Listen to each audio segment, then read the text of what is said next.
Greetings, I'm Stevie C, and you're watching East Vinelands, NJ, USA. And in this save, I've been progressing really well. We managed to make basically 1.3 million over the course of 3 months by stashing up silage bales, harvesting, and all the stuff that we created. We made an absolute packet, and then I promptly spent it all. Admittedly, I paid off some of my debt, and then I made some crazy decisions, and we're promptly over double what we were originally in debt.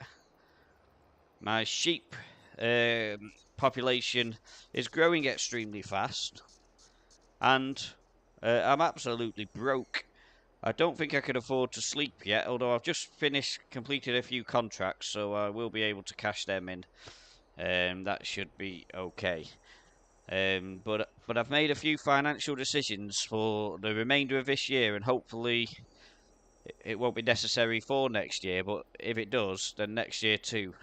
And I'll just talk you through them in a moment. But so to just explain what I'm doing, I've got one of these super duper pallets that takes a lot of hay, and I'm currently filling it up as quickly as I can with the equipment I've got.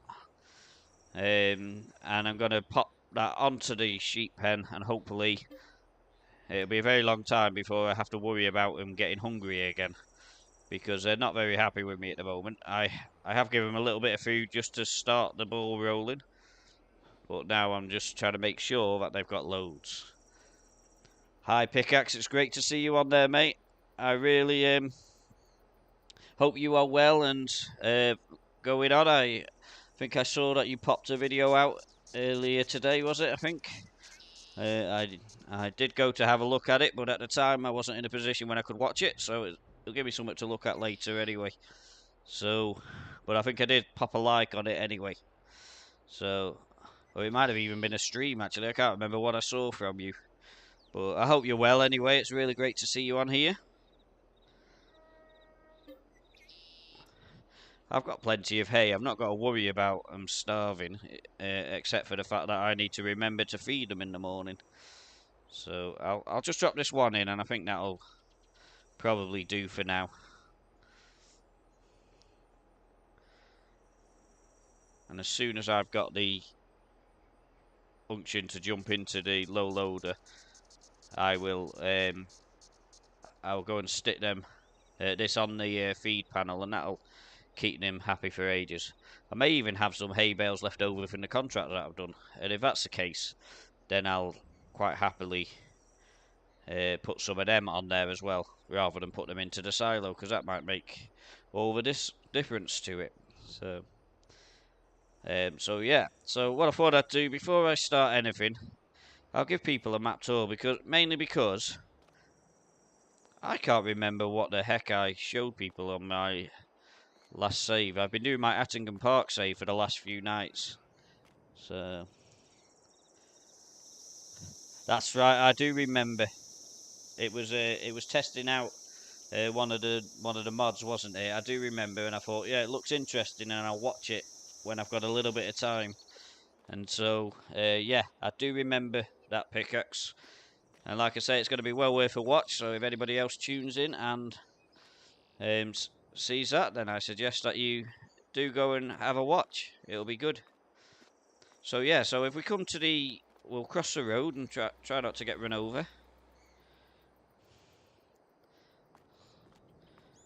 And have a good look. We now have a wall to the entrance of our farm. I haven't put gates on because I wanted it nice and wide for my trucks to be able to get in and out. But we've got a nice stone wall. It doesn't go all the way along the land. It's literally just up to here. Hopefully it'll stop the idiot drivers who keep stopping and looking into my farm and trying to see what stuff there is to nick. So I've built that up. My grass field is very close to being ready to harvest. So another sleep and that'll be ready to go. That's good fun when we get to do that. It's 2 fields put into one. It's a great map pickaxe. This where you're looking now, what I'm showing you around this farm was originally literally a square plot of land with a house on it. Not even a farmhouse, just a wooden house. And we've converted it into a farm. Obviously, we've built this nice cottage over here. The house was approximately where this little piece of grass is in the middle of the car park. And I purposely left that there just so that every time I show people where the house was, that they would like it. Hi, Miss Wildstyle. I hope you are well. Really appreciate you popping on today. Yeah, so I've got more carports there and over there, and obviously we've got greenhouses on the go. They're proving quite profitable. A work garage, and I also park my cars and tractors and stuff in there. Obviously the silo over here. I mean, this has been one of my most exciting maps. It's been hard work because I've had to do a heck of a lot of contracts. The one thing I'd say about the map is the prices of the land. Whilst I'm being told it's probably realistic to what it is like in real life, in terms of buying land on Farming Simulator, it is very expensive. You're talking a rough guide. If you get a piece of land for £44,000 per acre, then you've done well. So what you're talking about there is, you know, a 2 acre field is going to cost you 100 grand basically. So it is quite expensive, but then it is, like they say, quite realistic to the thing. So these are the sheep. They're not very happy at the moment. It's beginning to increase 10% now because I put some food in there. But we've also increased in number. We've now got 251, which is an increase on where we were. I think we had about 150 not long ago. So there's obviously some lambs hiding in here somewhere. With the money that I raised, from the £1,000,000, we built that lovely shed there, which it's supposed to be for machines, but I'm storing silage bales in there. Then we've got the windmill for creating flour, and the wolf and the sheep will go to this spinnery over here. I would like to upgrade all these, but I can't afford it at the moment. The flour from the windmill will go to this bakery over here and make bread. And the fabric from the spinnery will come over here for this clothes shop and will get sold. And I'm hoping that by December I will have made quite a bit of money from the different productions. The object of the game that I'm trying to keep afloat throughout the year and have a major harvest. So yeah, I really understand, Miss Wildstyle. It's not an easy thing that you're going through, and you know our hearts and prayers are with you, and you just got to take it easy. This particular time between the death and the funeral is probably the worst part of it. You do get a little bit of closure, obviously, once you've had the funeral, but I do want to say that, you know, we're really thinking of you at this time. Um, you were one of the, if not the very first person to pop into my streams and say hello. And so I really appreciate you, and I hope you're back on your feet and feeling okay as quickly as possible. So yeah, we got I think I didn't show you over the pond. I did have some chickens, but this might be news to my save. I got rid of them because they were just too complicated, and they needed feeding cracked corn, and it was too expensive, so I eventually got rid of them.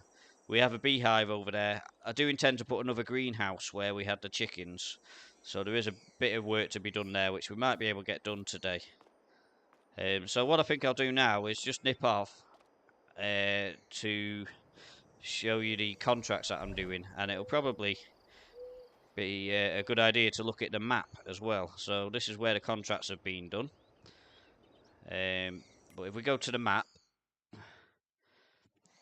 I mean, there's a lot of fields on this pickaxe. It's let's have a look at the map.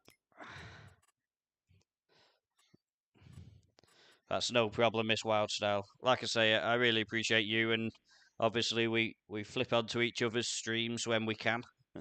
We're on different time scales, so we do sort of like crossing the night sort of thing. But it is great to catch up with you when I do get the opportunity.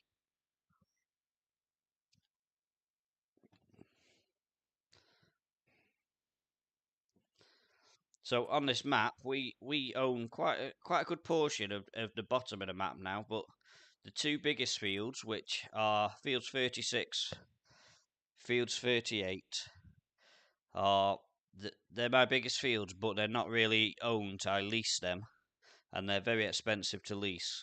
The ones I do own are these smaller ones, which once harvest will probably become one big field with an island of beehives.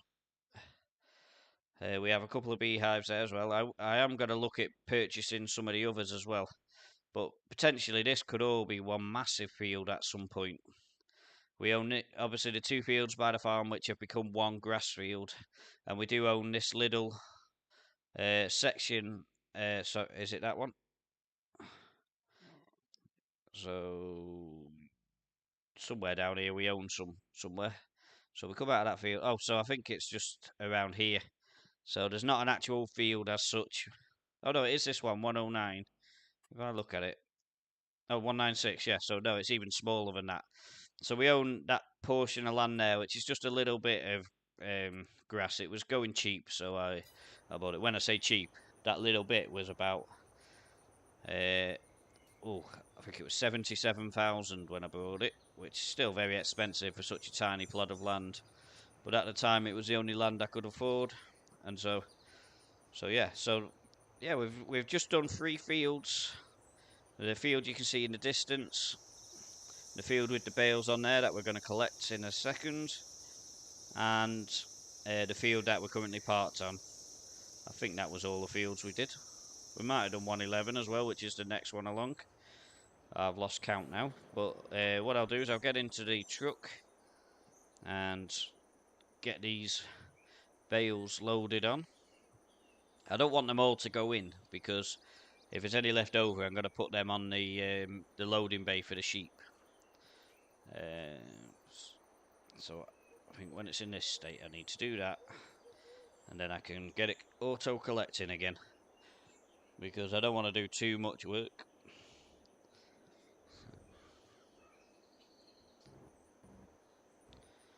I think from what I've seen, Miss Wildstar, you've received a lot of love from the farm sim community.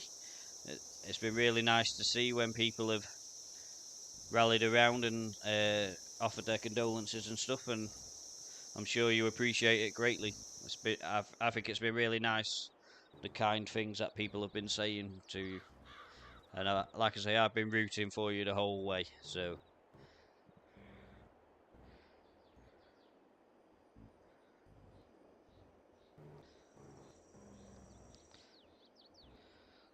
So I think my plan financially, I think that's probably what I want to talk about now. That is probably a good time to do it because the finances, you might think they don't look bad, but once we've paid the lease on the fields, it's not going to be great. So, uh, shall I go to the finances and just quickly go through them? So, we currently owe 1.1 million. We currently pay the best part of 5,000 for vehicle leasing. Obviously, we've got the usual running costs as well. So there's vehicles that we don't actually own. The loan interest isn't too bad there, but I've got a feeling it's about to go up. Welcome back, Pickaxe. I was just about to say that I don't think you saw the fields that I owned on the map, so I'll quickly show you them in a sec. So I don't actually know, because I've just borrowed all this money, how much my outgoings are going to be, but I suspect it's going to be quite substantial. And if I quickly just for your sake, Pickaxe, just show you the fields I own. I've got 2 big fields, 38 and 36, I think that is. I own them, but I only lease them, so I have to pay quite a bit of money to lease them each month. And then these smaller fields here are all mine, and the 2 fields next to my actual farm, and a small portion of land just here is mine as well. So, but just that little portion of land, I'll show you it. It's only that big, 196. Cost me 77,000. So it just gives you an idea of the prices of the fields on the map. They're very expensive. I think for this one, I'm just looking at them. They've come right down. They were the best part of. Well, I think that one was 770,000, and that was the best part of 1 million before. So they've come down a little bit, and it does suggest that as well. And it might be because I've harvested them. That's possibly why they've come down. But anyway, we'll get on with what we're doing, which is just completing a few contracts, which hopefully will tie us over for the next day. I think the good thing with this map is that it's got a lot of fields on it, so there's always a lot of contracts. So whilst it's expensive and you're trying to build yourself up, you can still do a lot of different farming on other people's land, of course. But in terms of buying land, you're probably talking about you might be able to afford a few small fields a year, or possibly one big field a year. But realistically, it's going to take some time to be able to create a dominating feature on the map. This was like most of my saves. I started it in hard, so I'll try to remember now how I. Alright, so I turn off auto unload and I loosen that. It's been a few days since I've been on this map, so I'm trying to remember how to work all the equipment on it.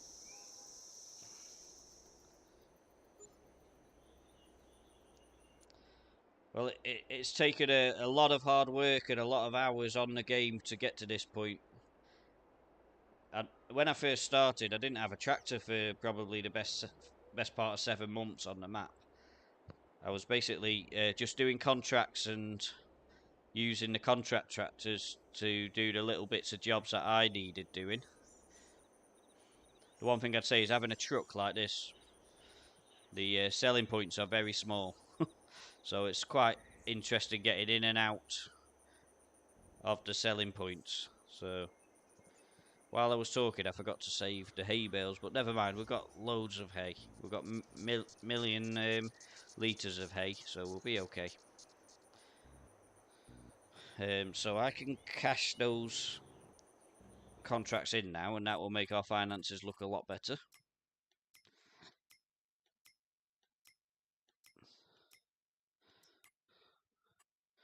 So you get good value for the contracts as well, because they're not massive fields, and you're still getting a reasonable wedge of money when you do them. That's a good thing with the map. So we'll collect all of them. Now I could do some more, but let's just have a look. We've got 143,000 from 4. Well, we got just short of 100,000 from 4 contracts, and that doesn't count the fact that on one of the fields I've got a stash of silage bales. And what I've decided I'm going to do, I said I was going to talk about my finance plan. If we go back to the finance page, is everything I make from contracts that have spare silage bales, I'm going to utilize that money to pay off the debt. And when the debt's gone, then it'll be saving money to pay for the fields that we own, or other fields. And then everything else, contract-wise, so the money that I make from the contracts, the money that I make from all the productions that I have, I will utilise that money. I'm just trying to work out where I've got to go now. I will utilise that money for my. I thought I saw some silage bales. What did I do with them? Ah, yes, there they are. I'm going to utilise that money just to keep the monthly running of the farm and everything going like that. So initially the target is to clear the debt because 1 million, 1.1 million, nearly 1.2 billion is quite a lot.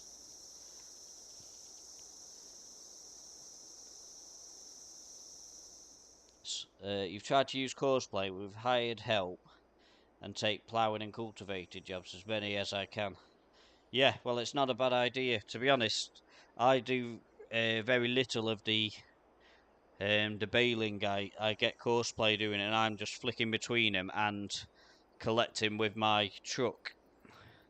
I think the emphasis of the game really has been the truck, has been sort of like the piece of equipment that I brought into the game, and so I effectively rocked up in my truck, bought a house, and I've converted it into a farm. But all of these contracts that I've done have basically been done with Courseplay. I did have quite a challenge getting some of these, the baler to do some of the jobs, so I have done many hours of baling on the series. But I have now invested in Mark II's baler, which goes a little bit faster and has a much wider pickup. So basically, the workers can cope with it now. And when you set them on the Courseplay, the same as the windrow. I'll show you the. I'll show you quickly. Flick over to the windrow. So I use this windrow, and it's 8.4 meters, and I set the baler at exactly the same, 8.4 meters, and the Courseplay run it on the same track, and the two of them and work great in tandem. So yeah, so it's not an expensive windrow. I think it's about 19,000 for the windrow, and the baler is about 60,000. So it's actually not too bad, and it wraps them as well. So it's a good little baler to have. But like I say, it's the pickup that I was interested in, because so many of the balers that you put on, they seem to only manage to pick up most of the swath and not all of it, whereas this doesn't miss many bits. I mean, you just got to look at this field, and I don't think you can see a single bit of missed grass anywhere. There will be the odd little bit, but generally the windrow and the baler together, these work really great. So I'm quite impressed with these. The windrow itself might not be great for big, really massive fields, but we haven't got to worry about them on this map. I don't think. I don't think there's any particularly massive fields. So I think that I'm not gonna. Am I gonna do some baling or not? I don't know. I can't decide. What have we got? How many? I think if I do any, it'll be silage bales. But so that's grass. So there's one silage, and that. So they're all hay bales. So 44 is silage. 45 is silage. 47 is silage. And 51 is silage. Now, those four. What time is it? I think we might just do 3 of them.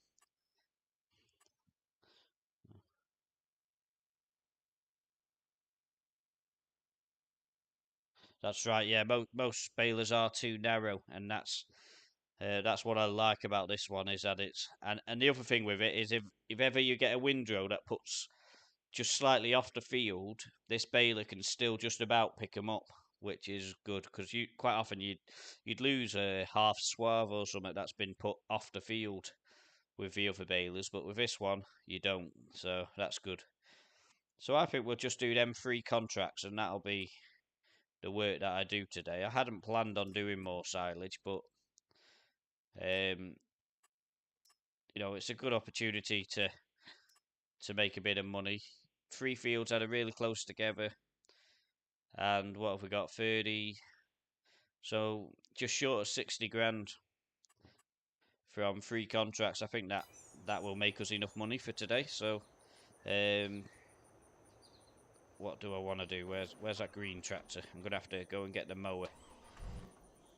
Where are you? There you are.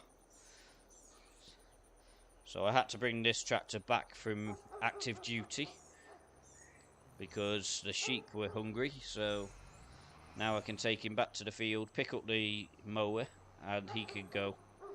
I must remember at some point to return the tedder as well, because that's going to be sat in the middle of the fields.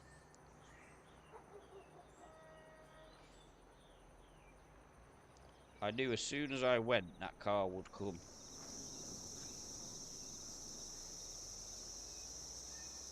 That's the only thing with having a big wall, you can't see until you're out in the road.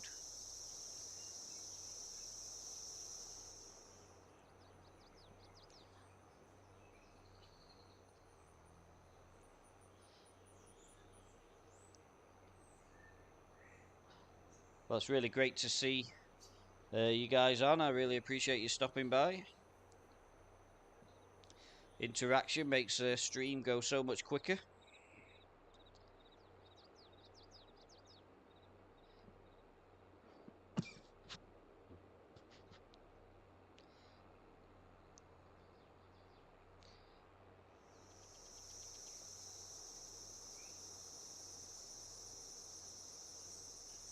So these that I'm driving across are actually the fields I own.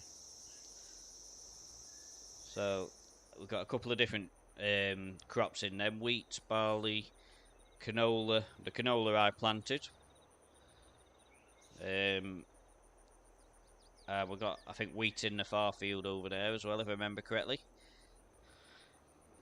And I can't remember if this is the same or what. I can't remember, but either way. The one thing that disappointed me with this map pickaxe is that I bought a really good combine harvester with the intention of doing many harvesting jobs. So I have the perfect combine harvester to rattle through contract after contract, and I've barely been given a single contract now in two harvest years of the game. It's been quite disappointing from that respect.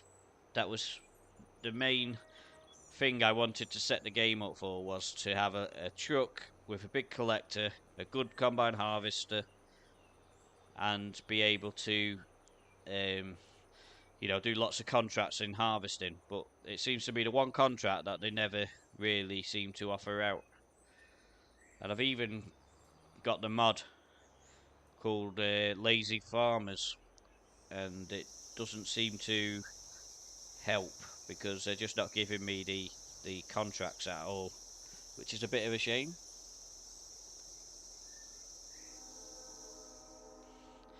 Yeah, exactly. I try and watch as many different YouTubers as possible just to see the things that they're doing and the maps that they're on as well. I mean, there's some really great maps, but I've not seen many people on this map, which is why I thought I'd start a series on it. The other series I'm doing is Attingham Park. I was going to start one on Edgewater, but that sort of corrupted on me, so I've had to put that to one side till I've worked out, is it a mod conflict or what? But I can't get that one to work properly. But when we've got that working, I might do an Edgewater one, which I know, of course, everybody's doing an Edgewater one. But most of my challenges are the same. I start with just on the hard level with 500,000 in the pocket and see if I can build a farm up from that. I very rarely do something where I actually start with a farm. I try and build from the ground up, and I think it's just what I enjoy doing.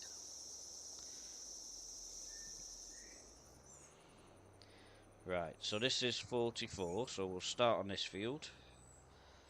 It's an interesting shaped field, and this is why I like the course play, because we've got an interesting shaped field, which sometimes the helpers struggle with this kind of field, but generally with the course play, let the game save. You can quickly set up, maybe do a couple of headlands and whatever, generate the course, and then just set him on his way. I just want to check. Yeah, I got it on first waypoint. That's the important bit. And he will go and set off on his merry way. And it's as simple as that. I've watched a few guys recently who are guys who I sort of aspire to in terms of seeing their content, and these guys are terrified of courseplay. They just can't get their head around it. I mean, I wouldn't claim to be an expert, but I would say that, you know, just using it the way I use it is as simple as setting the helper on his way. The one thing I've found with courseplay pickaxes, I've put it on smooth, because when it comes to a corner like that, quite often they just get stuck. So yeah, so what you're saying with the different fields where they froze, I do get that myself, but I think what it is something to do with, if you have it on sharp, for some reason they just get stuck, and I don't know why it is. But when you have it on smooth, it seems to happen far less. I'm not saying it never happens, but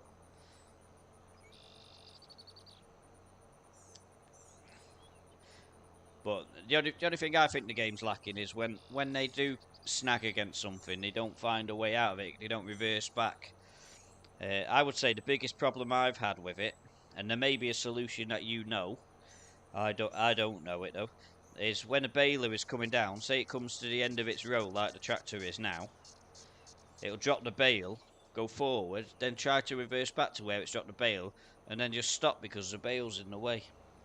And to me, it needs to come back like 2 more inches, and it would be able to go. But it's just a lack of intelligence in the game. Right, so we'll get the windrow on its way over to the field.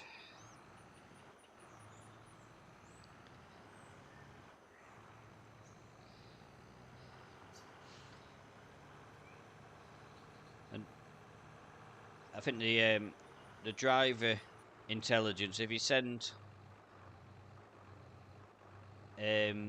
somebody to a field on this map, it's pretty good.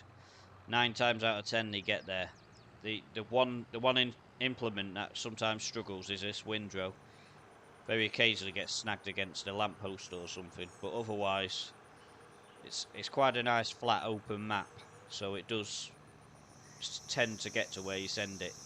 But my suggestion is, if you're sending something anywhere, send it to the middle of a field, so it's got a nice space to go into, rather than trying to park it on the road or anything, because it seems to get stuck then.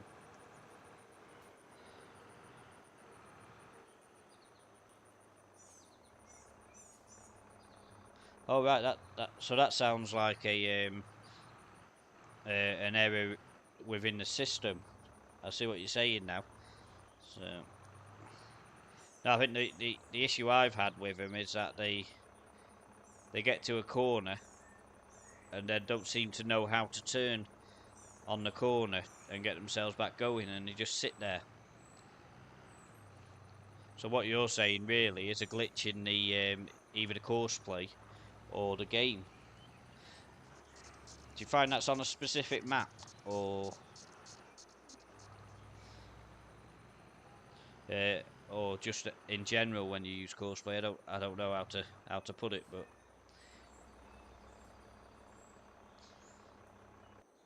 so that's that one there. Get the baler there now.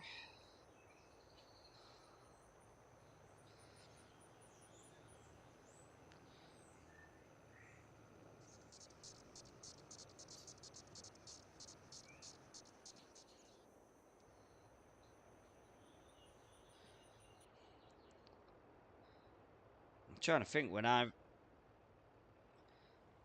had to Control Alt Delete it, what was the issues with that? But I can't remember now.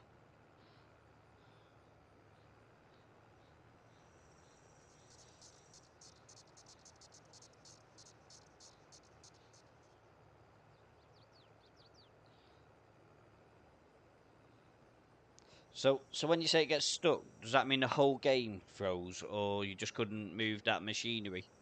Would it reset? Yeah, well, I've had trouble with Edgewater as well, like I say. Um, it seemed to really corrupt with me.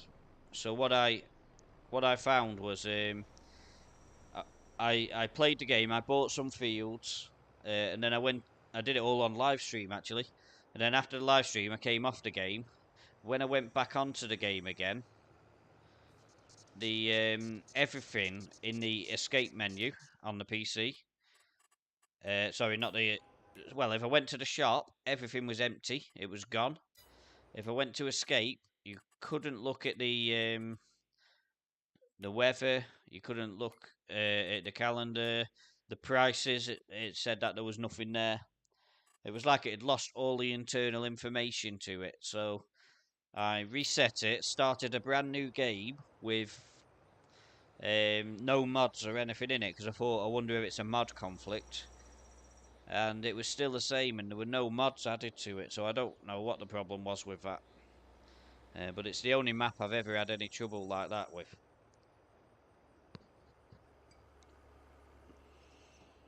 So yeah, the whole game freezing. I wonder if that is anything to do with courseplay or just a glitch with that particular map. So, because like I say, I've had a bit of trouble with Edgewater. So I've decided just to wait until he does his first update and then I'll try it again. Because it does look a really good map. So we'll go and take this to the field now.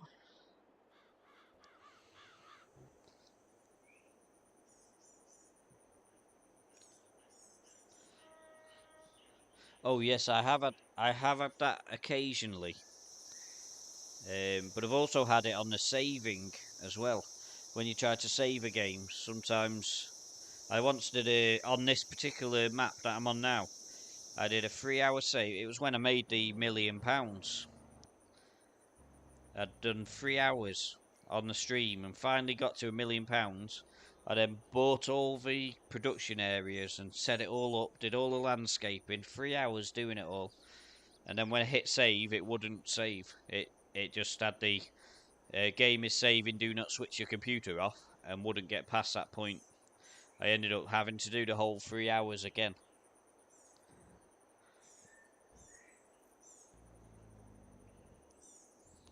So yes, I've had similar, but it was more to do with saving the game. And like I say, it was actually on this map as well. But it has happened to me twice. But the second time, I'd had the 15. I put the 15-minute autosave on, so I didn't have to lose 3 hours worth again. And that seems to have helped me out because when it did it again, I just lost about 15 minutes work, which wasn't too bad.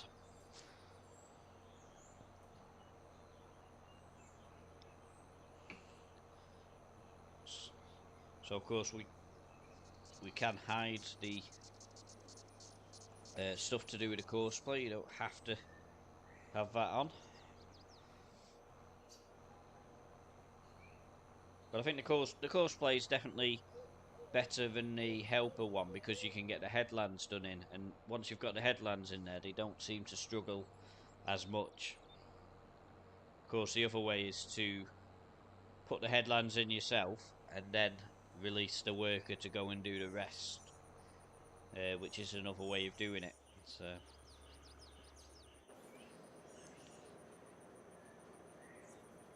I just want to check, make sure that there's nothing spawned yet out of my productions. Some of the productions aren't actually running at the moment because I'm waiting for the harvest. For example, the flour has actually run out of stuff, so it seems that windmill, it's 70,000 for the windmill, but it seems to get through the stuff that I put in there really quick. It's just a shame the bread making's not quite as quick, but when I update, I think it will produce a lot quicker. But if we just look over, I mean, it's not far off another pallet, I don't think. If I nip round here, I think it'll tell me how far off a pallet it is. Gotta get a bit closer, obviously.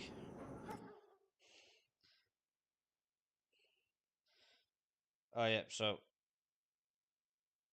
I don't know how much it fits on a pallet. I don't know if it tells me, but we do need to sort of increase the upgrade the production. That will help us to make some money.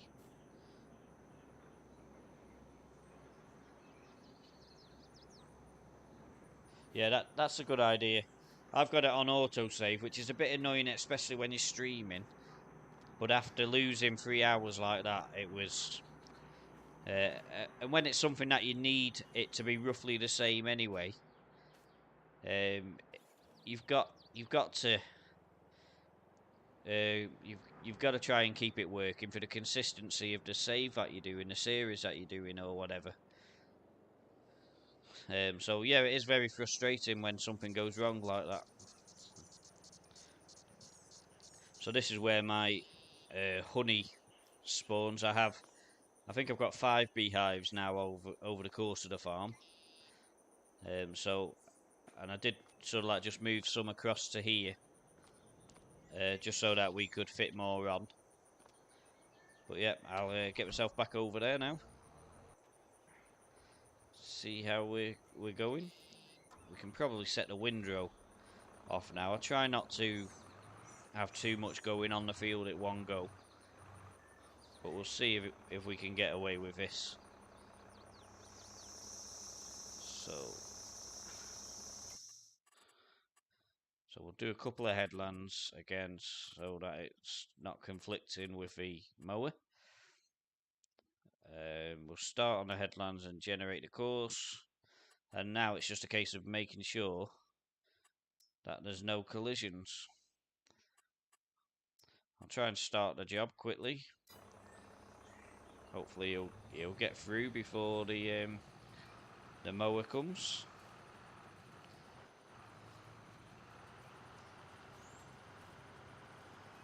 We'll copy that so that we can use it again in a minute. And this is one thing I've noticed with this pickaxe, which is a bit of a glitch with it. When I've got this course play sign up, sometimes, not all the time, I can't look left and right because of that. For some reason, the keys don't work while that's up, which makes it a bit awkward. But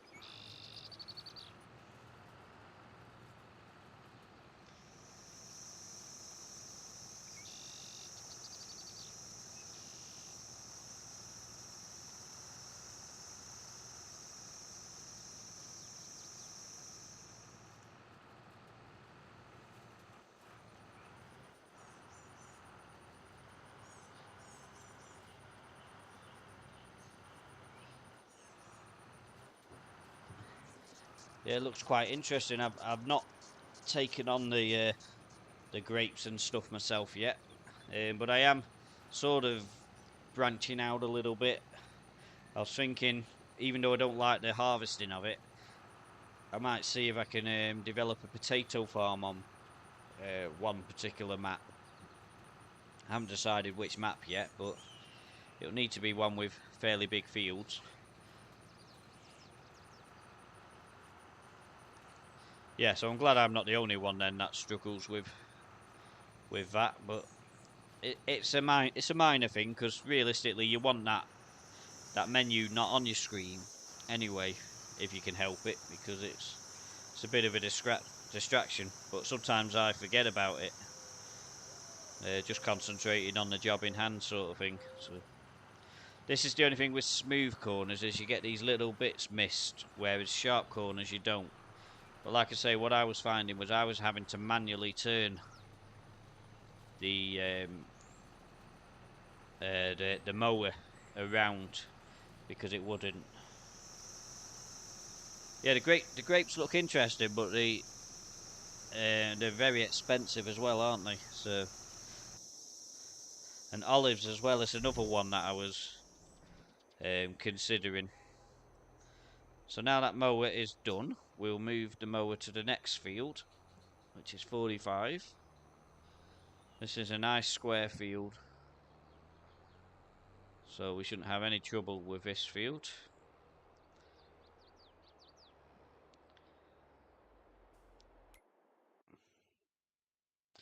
This is the only bit that's annoying about the autosave, is every time you go to set up a course play job or something, you get that, so we don't need as many headlands for that field.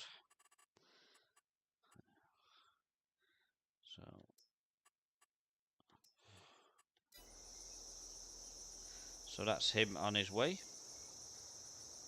And I just want to check the speed that the windrow's going at. So 9 miles an hour.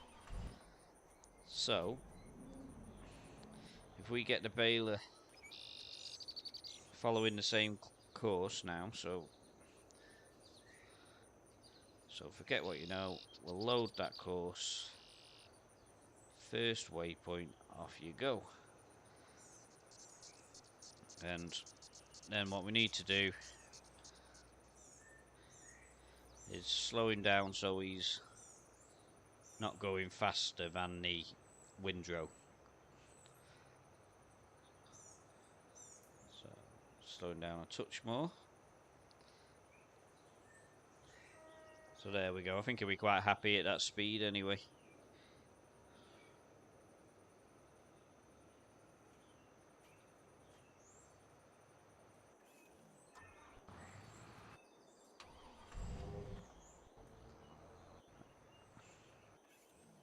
I was getting a bit worried then, but it's just dawned on me what's happened there. He dropped a hay bale first. He wasn't wrapping it, but he would have had partial tank full of hay, and that's why that's happened. He had me a little bit worried for a second. So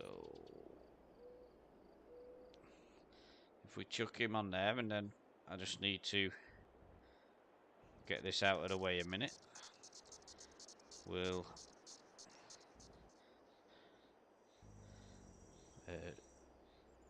chuck the stuff off and get it all collecting again. We can get rid of that as well. And there is a way on the course play that you can send the wagon or whatever's collecting around as well. So when you do that, you can literally just let the wagon roll around, but it is a bit slower than letting it drive around detecting them. I tend to do the truck manually anyway. Nicholson, old farmer, how are you, my friend? It's really good to see you on. I appreciate you stopping by. What have you got planned for today, Nicholson?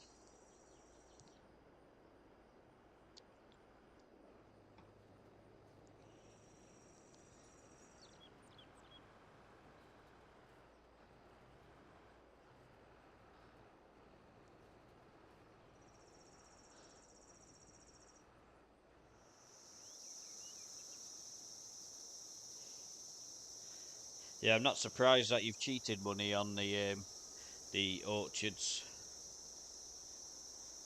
pickaxe. It's pretty expensive stuff. I think for a small field, you're easily going to rack up £1 million spending just to get the equipment and stuff like that.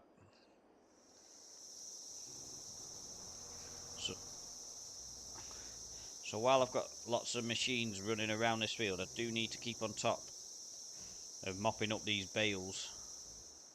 Otherwise, there will be some collisions.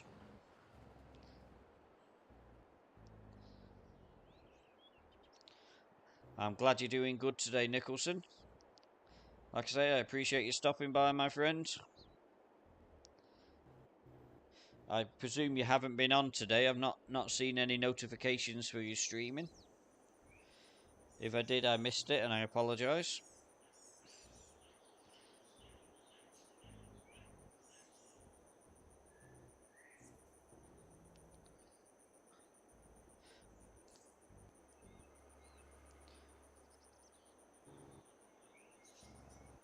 So today, this is Nicholson seeing me on my American save, East Vinelands NJ.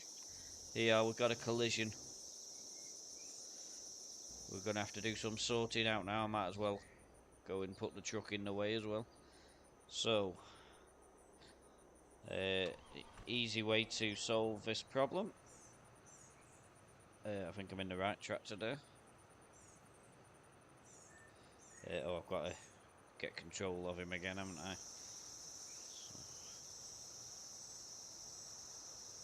So now we just need to set that back to nearest waypoint and send him on his way again. So it's not too difficult to deal with, but a little bit of intelligence could have easily solved that.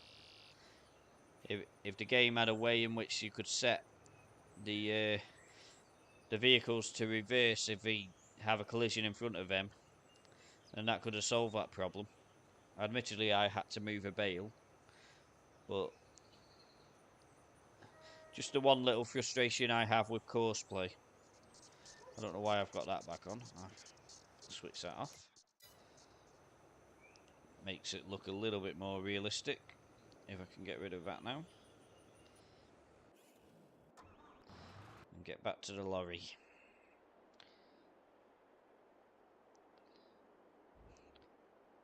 So yeah, it's the one thing with course play. To do all these contracts would take hours and hours and hours on your own. So you've got to appreciate the abilities of it just to help you along. Like I say, you do encounter, like we've got a problem coming here. Look at this, head-on collision, and he's going to drop a bale at an awkward point as well. So I'll try and pick that bale up and then go and sort them out again.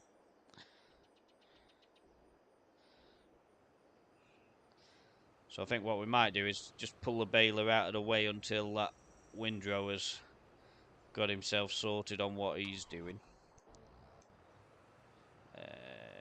So we'll drop him out again. The windrow will charge at me because for some reason it'll stop for another AI driver, but not for me.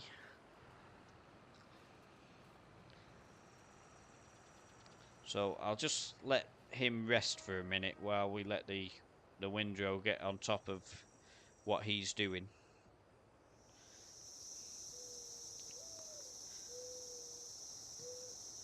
So Hinterland, Nicholson, if I remember correctly, is the map where you were doing the vintage stuff. So a lot of the old equipment and stuff, if I remember correctly. That's what I've been watching you do on that stream.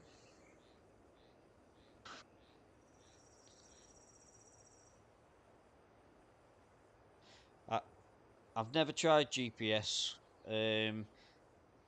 I put it on, but sort of a little bit like Courseplay, to be honest. I never got my head around it straight away, and I think I found Courseplay at the time when I found GPS, and I think I was more interested in Courseplay and getting my head around that first. So I've never actually worked out GPS at all. It's not a negative. I was you know, for what I do on Farming Simulator, I think that the course play is perfectly fine for me. So, right, let's see if that will pick up again. Just make sure I'm not in the way of this.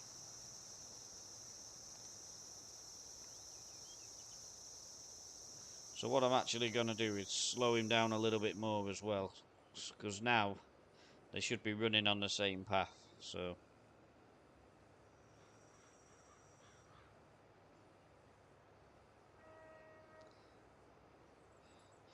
I'm not sure which run he's picked up there. Yeah, so he's going to come back. Oh no, is he going to go round again? Oh, he's got to go round again. That was something I didn't count on.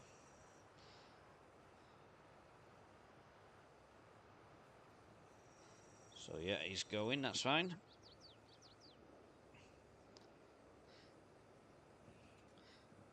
But if we let him toddle on nice and slow, I'm sure we'll avoid any more collisions.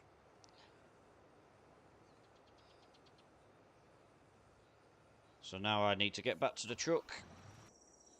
There we go, and get these bales that is dropping away from any potential collisions.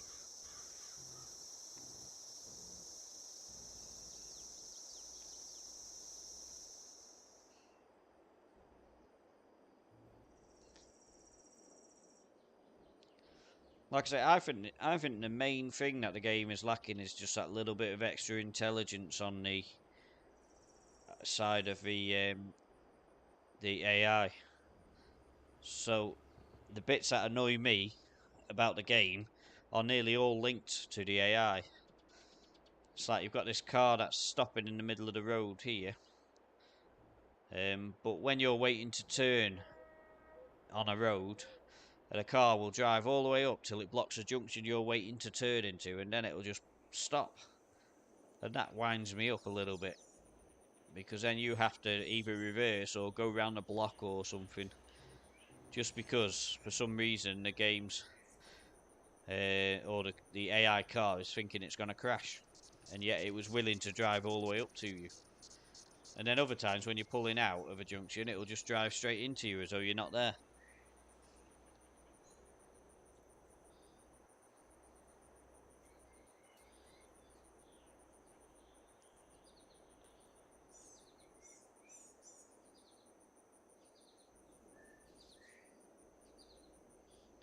Yeah, I mean, to be honest, especially on this map, which is nice and flat, I tend to be running on a long straight all the time. I just stick it in cruise control.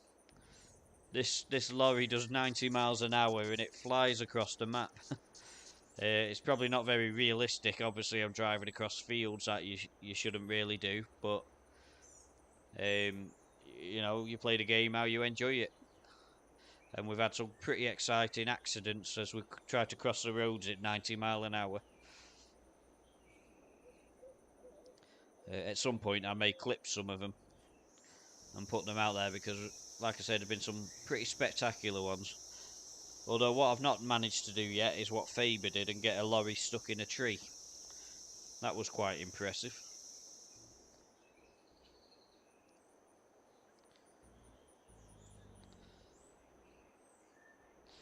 So yeah, there is a. I mean, I'm sure you've seen and done this before, Pickaxe, but with the course play, you can run it on the same trip, go for the nearest point, and if you, I think it's this way, if you offset it by, I think about 3 meters would probably do it, and set the. Obviously, you don't want to be going as fast, so we could just set that to crawl around at 4 miles an hour for now, and that will go on and on exactly the same path as the. I don't know why it's got the thing down, but exactly the same path as the baler,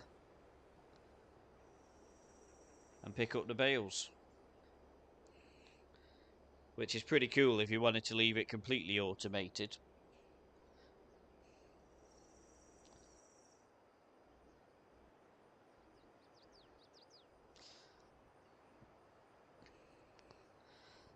The one thing with them cars stopping that I think you know when you're doing these role play things, it's good for sort of like creating a storyline, like somebody's stalking or somebody's spying on the land, trying to buy the land or whatever. So I'm going to stop it there so there's no collision. But once we've collected them 2 bales, this wagon will be full, I think. So we'll run that. Where have we got to go to? I better check, but I think it's the northern shop. So I can set you off again now. Probably speed you up a bit. Where are you going? Oh, he's going round. He's on the wrong path, isn't he? So if I take him back again, let's just get the course up so I can see where he's going.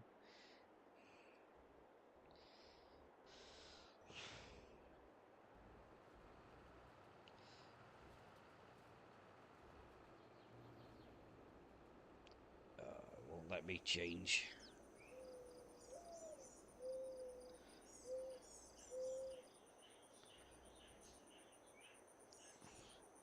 So I think it's this one that he runs along. I think that's right.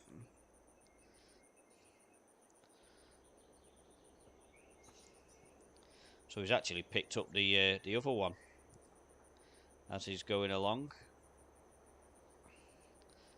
And I think when that windrow's done, which is pretty soon, we can speed both of them up.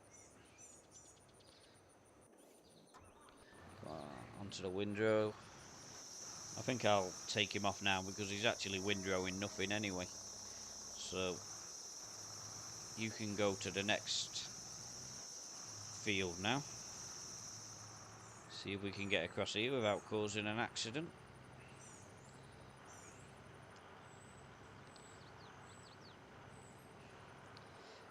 Is that with the truck, do you mean? Picking up the bales?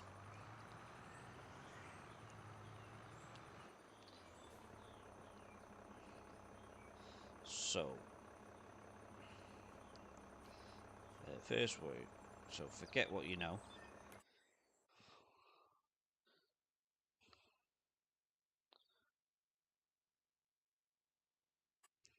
Yeah, so basically, if you've got a windrow, it's different if you have an offset windrow. Then you have to work out how to get the baler on the right track, and I've never done that before. So with the course play, if you've got like we've got one that sets the swerve in the middle of the windrow, and it's set at 8.4 meters, which is obviously the size of the windrow. I'm doing two headlands. I generate, and I just need to make sure that he's set for the first waypoint, and he is. For some reason, it's not letting me. Let me just check that I've got him on the right field. That's the possible issue, isn't it? So he's on 45, which is right, yeah. So if I start his job there, and then you can quite simply forget the copy and paste that you've already got saved. You press that and it's at the bottom and it saves the course. And then you just attach that course to the baler, and the baler will go over exactly the same place where he did. So now, when I go to the baler, I'll just show you, but I won't actually do it because obviously it's working away. So if I flick to the baler, I need to just move him off the field, else he'll be causing complications. So if I went to the baler now, what I would do is, if I get control of my mouse, I'd cancel the course he's on now, obviously, and this would go green. The copy and paste thing would go green.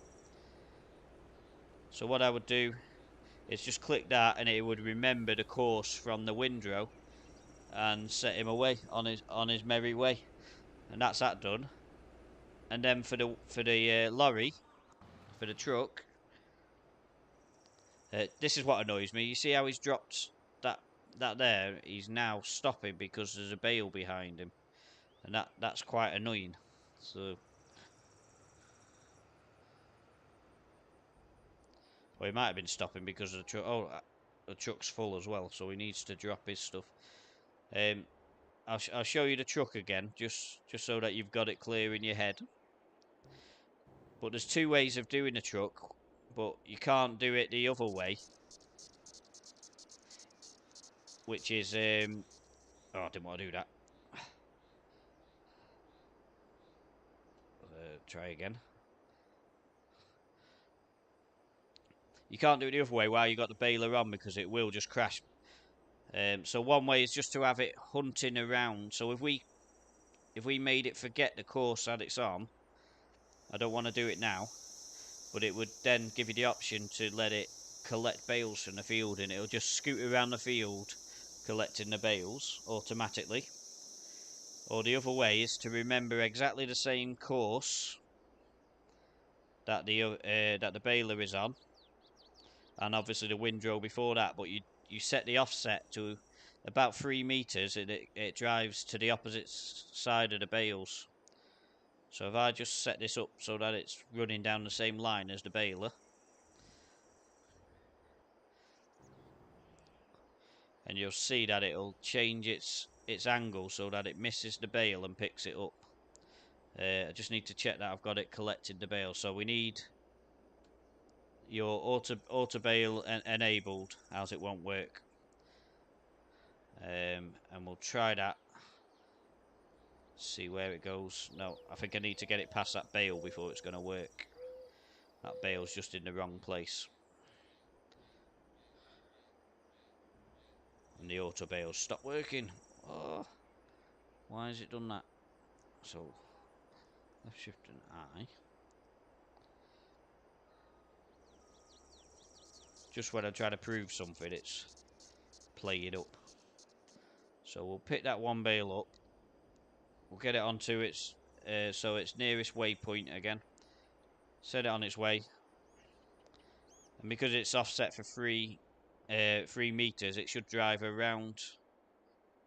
I'm just watching where it's picking up.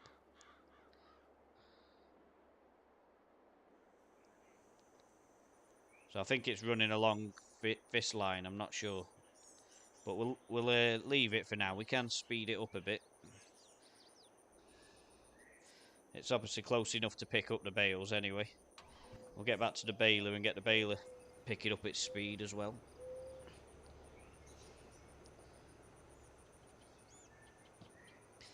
Because these can go much faster than the windrow, so we have to obviously go at the windrow. So I hope that's helpful to you, Pickaxe. That's, like I say, it's all based on the windrow. What the windrow did, the other two follow, and you just offset the wagon so it doesn't drive into the bales. It drives. There's another stalker. I think it must be the baler. I think that baler is so cool that everybody wants to stop and look at it.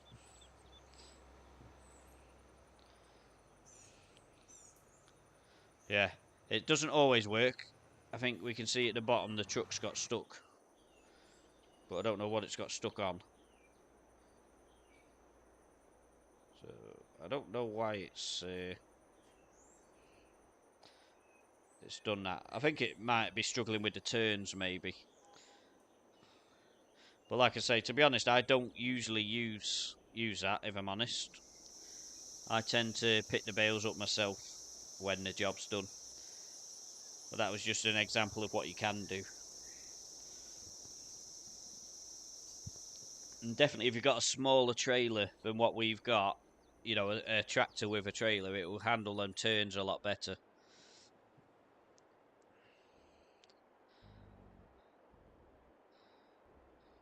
Or maybe it needed the slower pace, I don't know.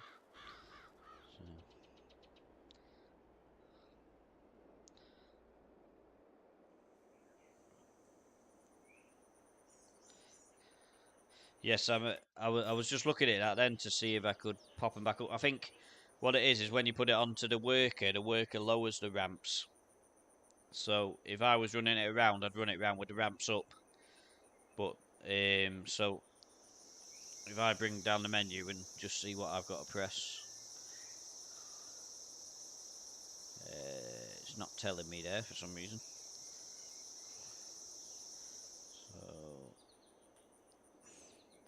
So X should do that, yep. And then that.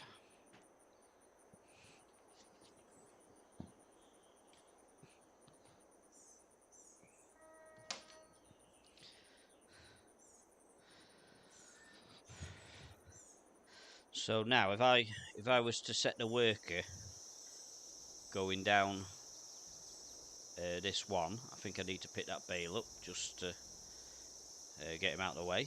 I think we might find that he lowers the ramps again.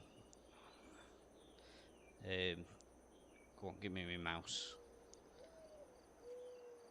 Yeah, do you see the ramps have come straight out again? So it's the worker who's lowered the ramps. But I'm not sure where the truck driver's going now.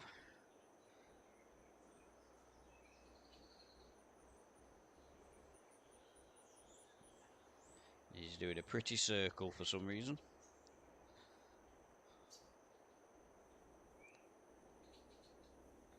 Not totally sure why he felt the need to do that. But there you go, he's gone and done it anyway. Sorted himself out. And he will now continue on and pick up until he gets stuck again, which no doubt will happen. So it's not infallible, but it does make life a bit easier. But like I say, I usually collect with the truck myself, probably doing a lot faster a speed than is necessary. But yeah, so I need to forget that. No course, 2 headlands because it's quite a big field. In fact, actually, I might do 3 headlands on this one. Generate. The bigger the field, the more headlands I tend to do. Just because I think actually they're quicker doing the headlands than they are doing the turns.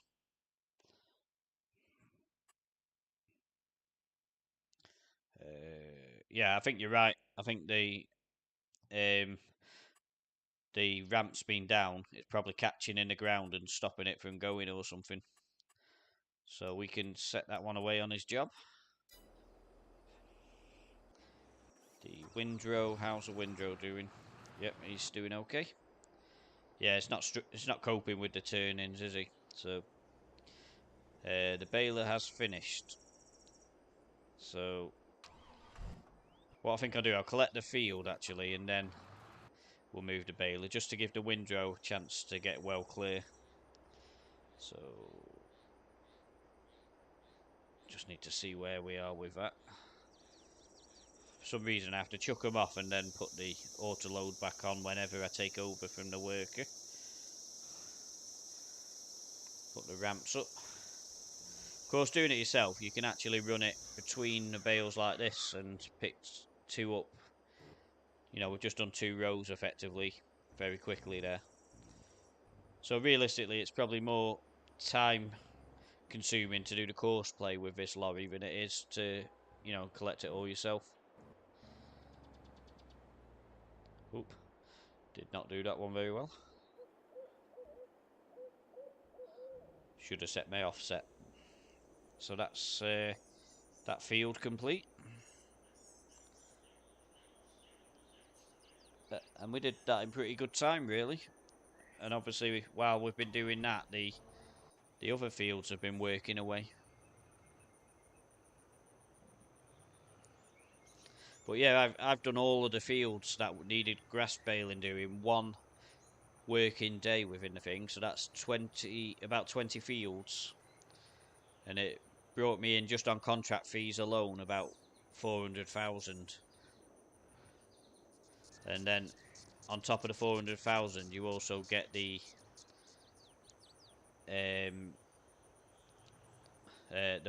the bales that are left over, which is probably the best part of another 250,000. It's absolutely no brainer to do it. So right, so yeah, this is setting the baler up again. So you forget what it was doing originally. You've got that green light for the copied course from the windrow. So you just copy that, set that to first waypoint, and just wait for that windrow to get out the way. Timing is everything. And we'll set him on his way, but we do need to slow him down again.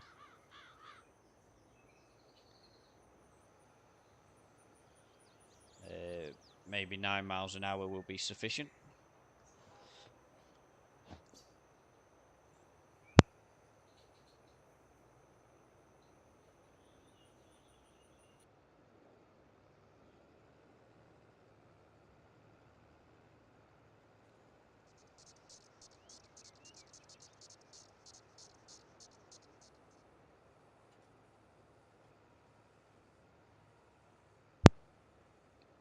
So while they work away, I'm just going to quickly go away from my keyboard and top my drink up. So I'll be just away for 1 minute.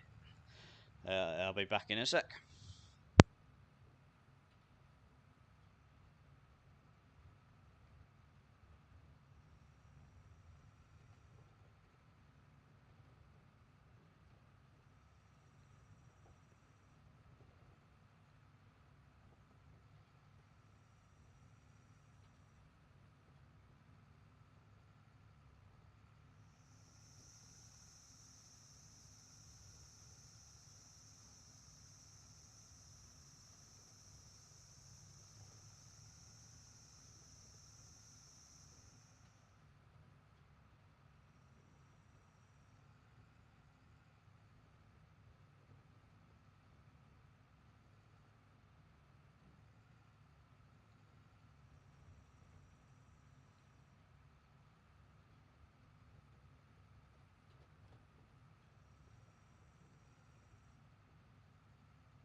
Oh, I can see we're in for trouble now. Newman's on the scene. How are you, Newman? Great to see you, my friend. So, Nicholson, you'll be streaming tomorrow afternoon. I shall definitely look out for that. I think that's tomorrow evening for me. But yeah, I shall definitely look out. Is that going to be Edgewater or Hinterland?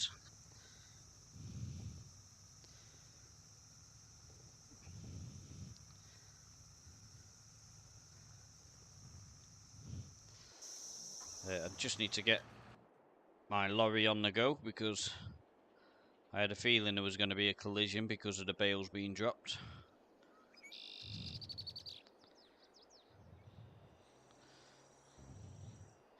That is the one danger with baling and that and having other machines on the go is that quite often they get in the way with the bales.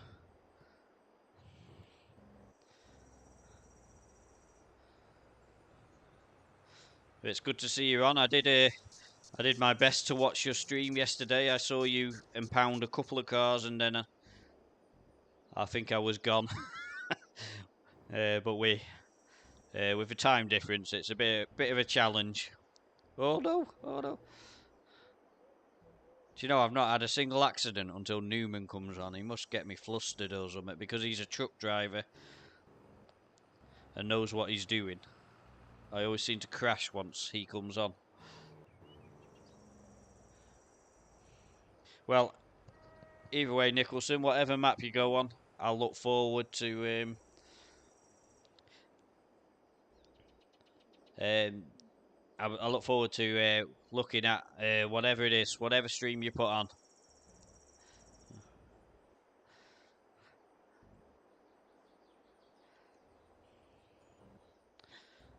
In fact, Pickaxe, I was telling you about some of these spectacular crashes that I've had. Newman's probably witnessed all of them. Oh, look at this now. We've got a collision at the other end of the field. Just about got through. Probably broke the windrow while he did it. He certainly stopped the windrow, hasn't he? So let's go across and see what's going on with that. Not that one.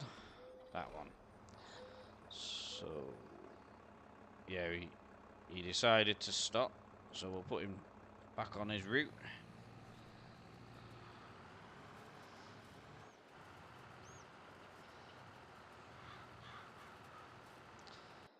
And that should be that okay now.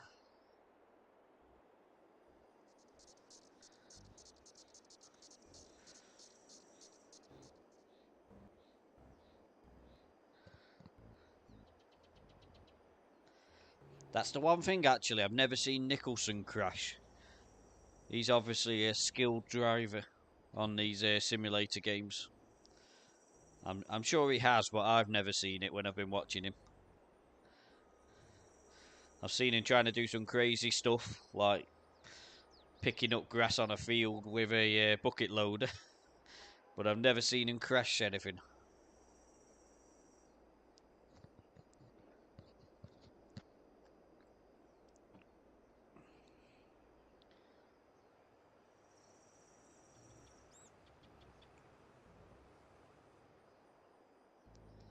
Right, so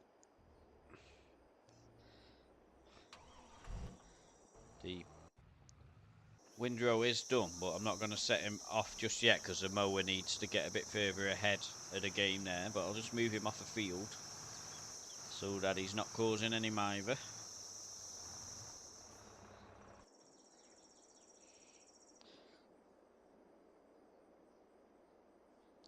Yeah, well, I think reversing is my nemesis on this, but like I say, it only seems to be when Newman's on that it all goes wrong.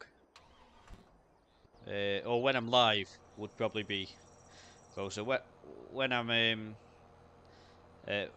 when I'm just playing along on my own, I think actually I do quite well. But every now and then, I just get myself in the right pickle with the reversing, and I can't work it out. End up getting stuck.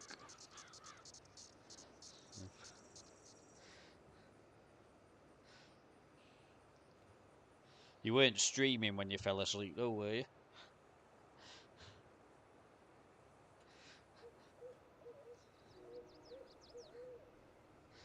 So we might get an example here of the. No, it's not going to do it. Sometimes when it drops near the end of the thing, it'll try and reverse back and then say that it's stuck, but it hasn't done it this time. So,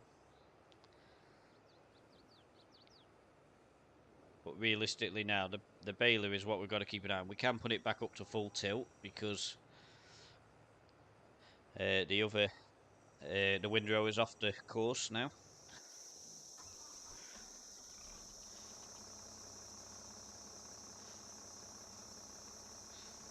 That would be funny, falling asleep on stream, and everybody would be like, "Where have you gone? What have you done?"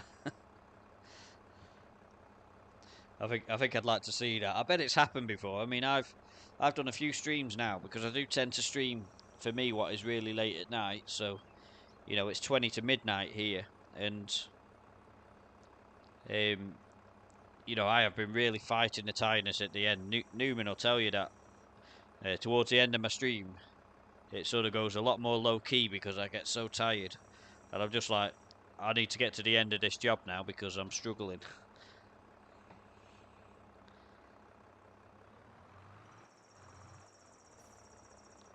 Right, so I think we've probably got him far enough away now that we can start the windrower off. So forget what you know. First waypoint, no course. I think it would. I think it definitely would get deleted.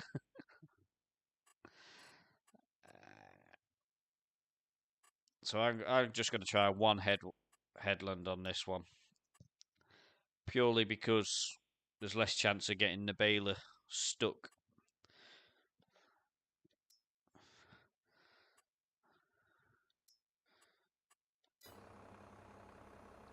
So then we want to forget that copied course and save the new one so that we can run the baler on the same course. And when the baler's done, we'll then be able to just put it straight onto this field as well. Jobs are good and with that one. Now, I was half expecting to see the baler stuck then, but it isn't. That's not too bad. Oh, I can see I'm going to have to drop these bales again. It's getting a bit annoying, that glitch. It never used to do that. I remember the first time it did it, I think Newman was watching then. We couldn't work out how to get the lorry to pick the things up again, and I think I ended up having to reset it just to get it working again. But now it seems to do it. But if you drop the bales off and drop the bales back on again, it seems to start working again. But otherwise, the auto pickup doesn't work.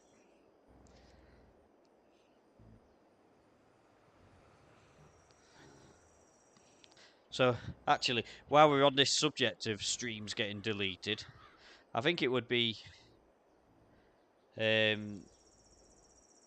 I've deleted one stream, and that was on this map, which that got corrupted sound wise, so it was no good. But what's the funniest thing that you've seen on a stream? Because I mean, I keep going back to it, but seeing Faber stuck in a tree with a lorry or a truck, as you Americans would say, that's probably the funniest thing I've seen. Because it's just like, how on earth did he get there? So that's the next question for the chat. The funniest thing you've seen.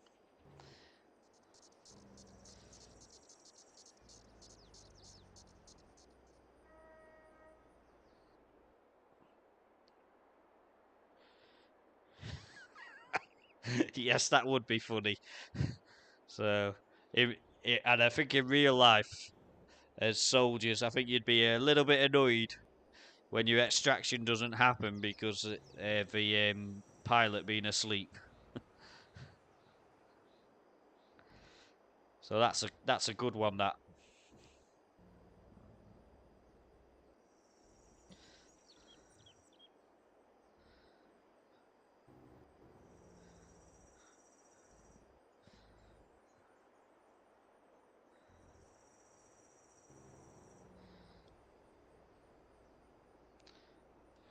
So that's your funniest moment then. I need to switch that off. That there, and we'll come back for that when we're finished. Everything seems to be going all right on all the fields.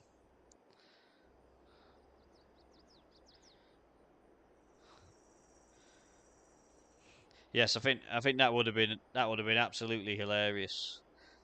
Hi, Lord B. How are you? It's great to see you on here. So, I hope you are well. We're just having a discussion, Lord B, which you're welcome to join in, about the funniest thing that you've seen happen on a stream. My vote went for when Faber managed to get a truck stuck in a tree. So if you've got any funny stories, do tell.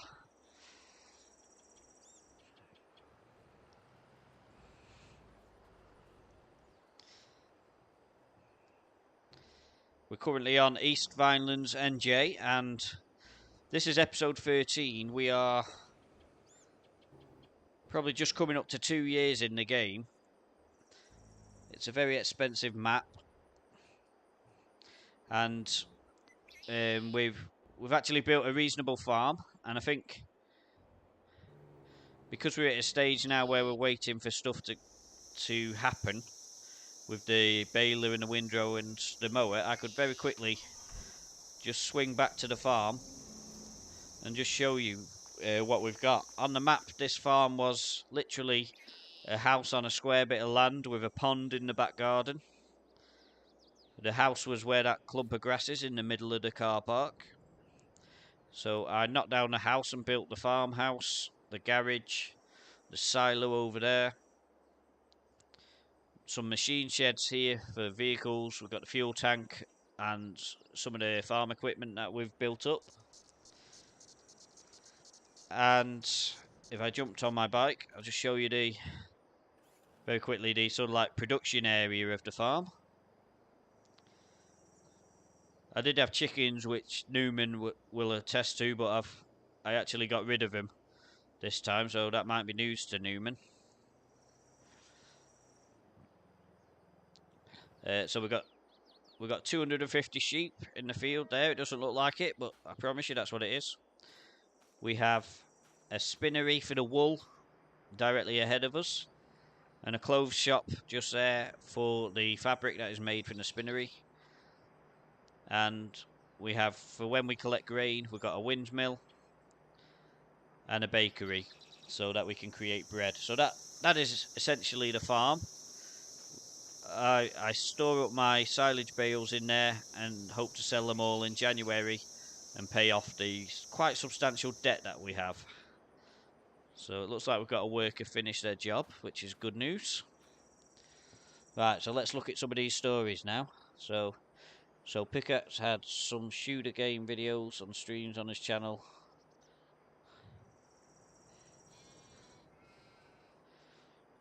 So yeah, so do you think they were put off by the shooter games, or do you think that it just happened to be at the same time people started finding you?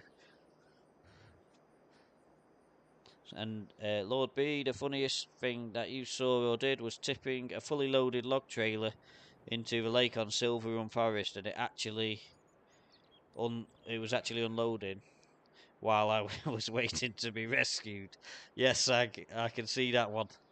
So I think I did have a little run on Silver Run Forest, but logging's not for me. I can't control the flipping logging vehicles. I have enough trouble with with I was going to say a hacksaw then, but that's not what I meant. Chainsaw. I think it'd take a long time to cut a tree down with a hacksaw. So it's the baler that's complete. That's good.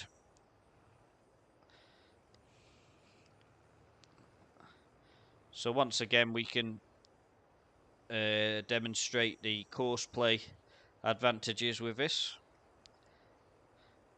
So we forget everything it knows now. Oh, I didn't want to do that. So, well, that's not the end of the world, because we can just go back onto the windrower and remember his course again. So what we're doing, running the baler off the course that the windrow is running. It only works directly with a windrow that has a central dropping point for its swaths. Anything else, you'd have to offset it the right direction for wherever it puts the swaths. So, but that's worth remembering. So if we go back to the baler now, and click on the green icon at the bottom there. If that's not green, you need to forget the copy course. So pressing that other one there, which I didn't want to press last time, but I did. So you just remember that. Make sure it's on first waypoint. Send it on its way. Now we might have issues with that because it's probably going faster than the windrow. So if we slow down the cruise control to about 7 miles an hour, that should be enough. Now it's actually running on an offset there, and I don't know why, but we can solve that just by sliding it across a meter or so. That seems to have done the trick.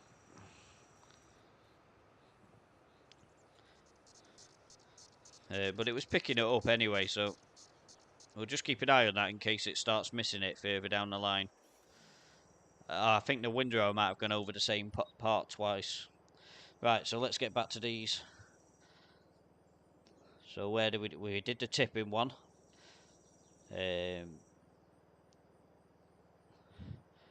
So you've had but monster trucks tend to leave the ground quite regular. I don't think these lorries are meant to do that, are they? So so I could just about see a monster truck sort of thing. But I still, to this day, I was watching Faber's stream and I looked away, and then when I looked back, he's stuck in a tree, screaming because he just crashed, and it was just hilarious.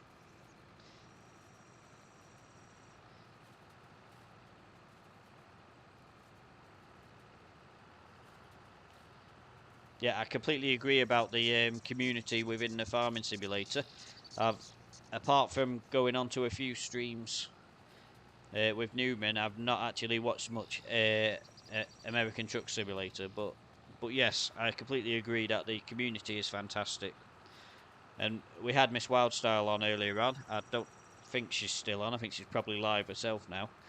But you know, she's been going through a difficult time, and it's been lovely to see how people have rallied around her and given her a lot of love and support at a difficult time for herself. And you know, these are people who've never really met. You know, they just have conversations, and they're really encouraging.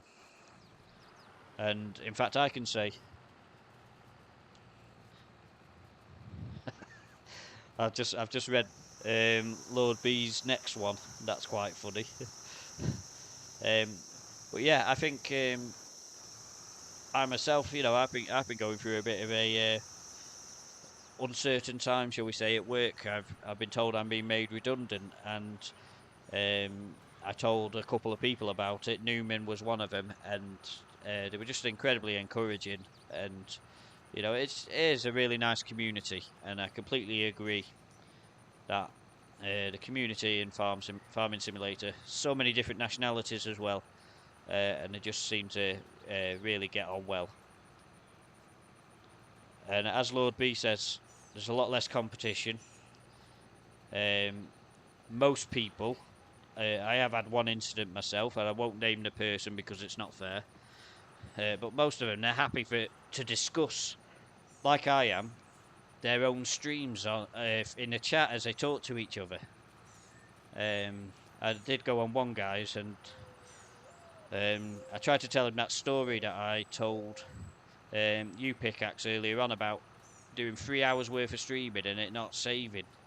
And as soon as I tried to tell him about that, he said no self-advertising and started telling me you're not allowed to do this, you're not allowed to do that. And it was like, you know, I was just trying to make conversation with him on something that we both had in common. And so I wasn't even considering the fact of advertising or anything. But that's the only bad experience I've had on the sort of like streams with Farming Simulator. Everybody else has been really, really nice, really kind. Not only do they, you know, want to talk about the game that they're playing, they're happy to talk about other people's games and streams as well. And that's something that I really appreciate, because it's one of the few things that we might have in common. So yeah, so as Lord B says, there's a lot less competition.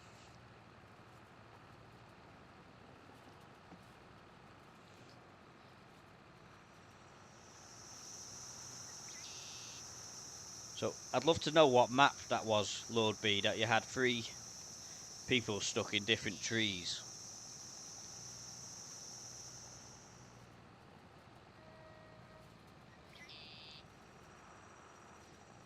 So yeah, like I say, I always say at the start, you know, if anybody wants to discuss what games they're on, what streams they're doing, because to me it's a common ground that we have.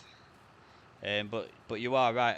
But I never contemplated that, because all of the guys that I'd spoken to before, you know, they were happy to talk about streams and different things. So this is the first guy that I came across who wasn't happy to have other people discuss their streams, which I found interesting. But at the same time, it just meant he didn't get the like and subscribe. So it's not the end of the world, is it?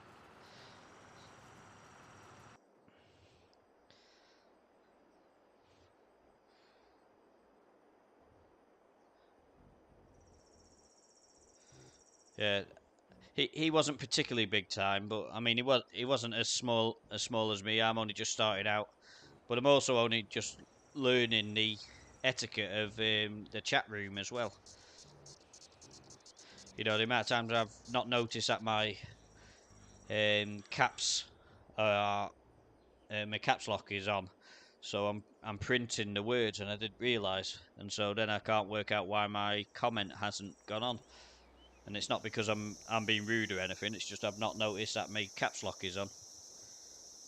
These are little things that you just have to learn as you go along.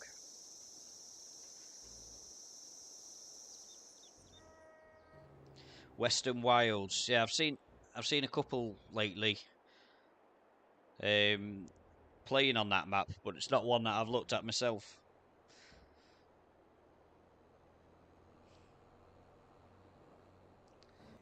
I'm getting the hiccups now on stream. That's not good.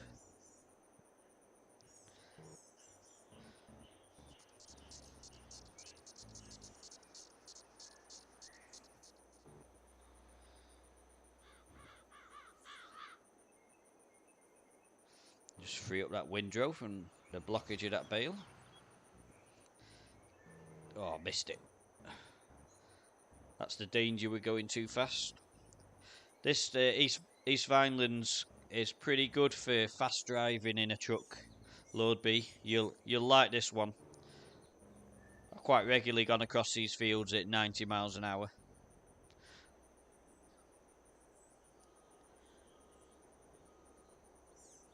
So the mowing is done. So I don't think I'm going to do any more contracts today. So what I'll do is while they're working away, I'll try and get my bearings on the map. I think I go this way, but I'm not 100% sure.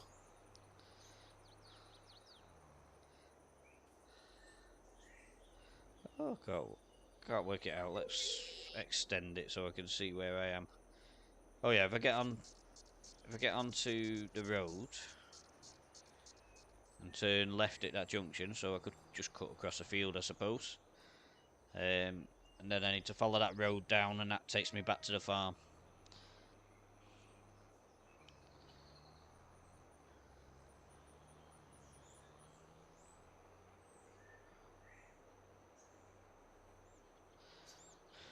Yeah, I completely agree. I find that the realism challenge of it is that it's so expensive for the land. You know, if you looked at the land prices compared to Edgewater, I reckon for every acre that you buy on this map, you'd get 10 acres on Edgewater. So to own a lot of land on this, you've got to be really hard working in the contracts at the start. If you do what I do and build up from the ground, obviously if you come in as a new farmer or whatever, you get given a certain amount of land to work with. But what I've built on this has all come from literally 500,000 in the bank, 200 grand of that's debt, and I bought a house which actually, as we drive past, I think this house here on the left is the exact same house that was on the plot of land I bought. So if you imagine this plot of land, but with a pond behind it, which is the main reason I bought the plot of land, this was the house that I started with. So you got a porchway, wooden house with a little bit of a garage. It might not have been. It might have been a bit more square than this one actually, looking at it. But then behind it, I had the pond, which obviously I got so that when I've got animals, I can get the water. But yeah, it's been good at build. It's been a good map for building up. It's taken me 2 years to get to this point, but I've also accrued a lot of debt. So my challenge over the next 6 months is to try and get as much of that debt cleared as possible. Um, Two of the fields that I have is leased as well, so hopefully once I've cleared the debt, I could start saving the money to buy the fields. But because they're big fields, not only do they cost a lot to lease, they are going to cost me an awful lot to buy. Probably the best part of £1 million for the two of them. So £1 million for two fields. And when I say big, it's not massive. It's only probably about 10 acres, maybe 15 at the most. But they're not massive fields.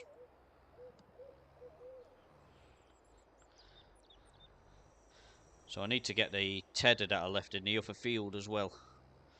So I'll probably check on the progress of my other things, and then I was going to put it all away, but then I've just realised that I'll sleep, and then that field will be ready to do. Which is, if you look at the map, that is two fields that I bought when it's saved. The first two fields that I bought, well, actually the second and third, because I bought this one and built a sheep pen on it. But the first two fields I bought, I joined them together to make one big grass field, which obviously with the objective of making money on silage. But I think you probably look at it price-wise about 40 to get a decent bargain out of the fields. You're talking about 44,000 for every acre that you buy, so that's quite expensive. So that's now riding correctly. So it's probably sorted itself out now. I had a feeling that might happen. So if we just adjust that offset back to 0.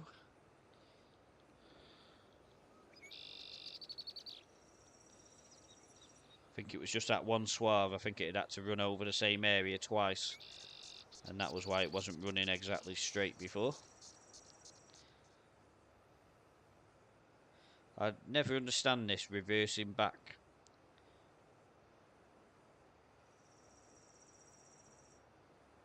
Especially when you've done a lot of headlands, so it shouldn't have to do it.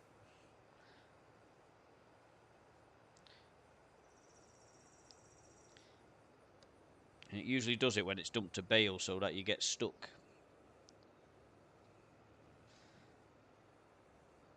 So we'll bring that off for now because it all looks to be going well, and we'll go and get the tedder with the other tractor. If I can find it. I've just got to remember what field it was on. So I think it was near to the fields, the other fields that I own.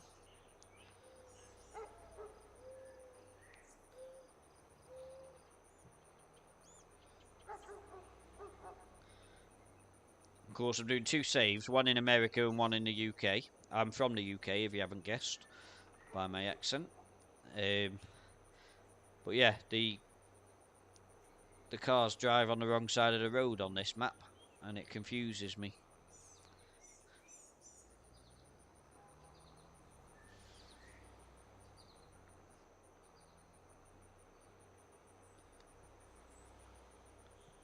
So yeah, so this field that I'm running across now is my wheat field. I didn't plant it, it was all planted in when I bought it. Again, wheat on the left. Barley, is it? Crops out. Oh no, grass obviously. Yeah. So the next one's barley. And then I've got canola straight ahead. And these are my beehives as well. I tried to keep them away from the house because I thought they might get annoyed if we got beehives in the back garden. There's so this is a field that we've done a contract on. We did 4 fields, I think it was, up this way, and now we've got the tedder, which we don't need anymore because we just did 1 hay and 1 hay contract, and the object of doing that contract was to get food for the sheep, but I forgot and took all of the bales to the shop, which was a bit annoying because it was the only reason I did that, but never mind.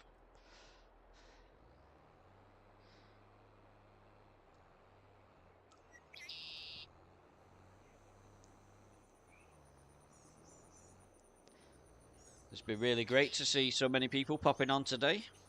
I reckon it's probably been my busiest stream in the chat, and it does make such a difference. You know, we've been going nearly 2 hours now, and I've barely noticed it. Some days when you're on your own, or you've just got Newman taking the mickey out of you while you're driving your truck around, it can be quite a drag for the 2 hours, 3 hour stream that you do. But yeah, it's really good having people chatting, and I really appreciate you coming on.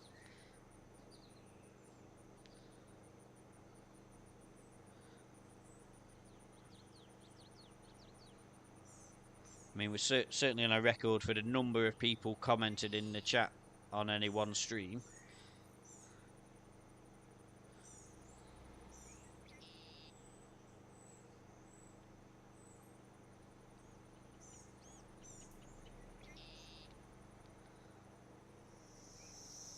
I think I can put the tedder away because I'm not going to make hay in my grass field.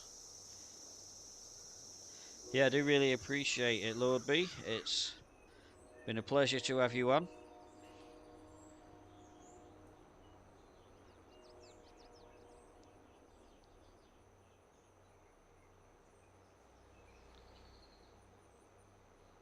I do tend to start flagging a little bit at this sort of time, but it is, you know, just gone midnight over here. Sometimes I don't actually get on till a little bit later, so it ends up being 2 or 3 o'clock in the morning when I'm finishing. So, but I thought I'd give you some entertainment with my reversing now. Just try and work out where I've got to go, because at the moment I'm smack bang heading for the post, which is pretty normal. Have we hit it? Of course we have. Smack bang in the middle. So I think if I lift that up, actually, I can see the cones right in the middle. I should probably go off M as a marker, really. This is where Newman gets his entertainment from.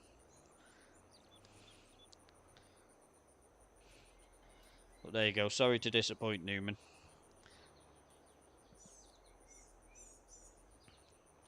Right, so now I've got to think what else. So I've got the mower here. So it's just a windrow and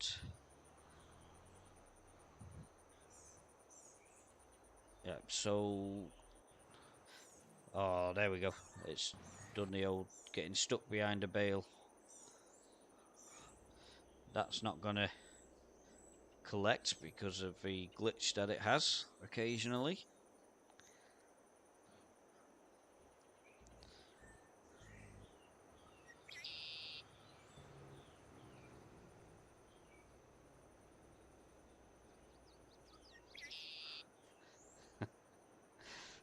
You can have as much fun as you like with the English accents.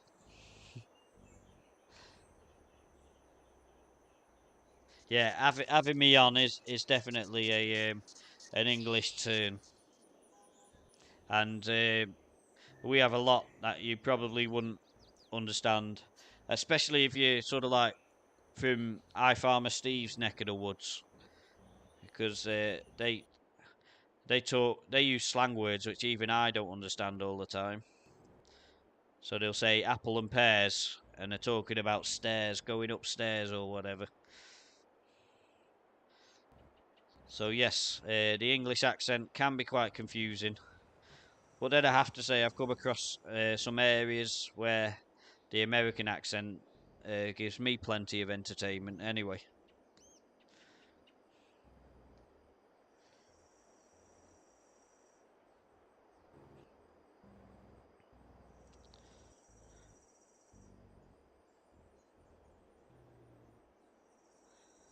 Yeah, so if you say somebody's having them on, it's like saying they're joking or they're having a laugh or winding us up. That's probably another way of saying it.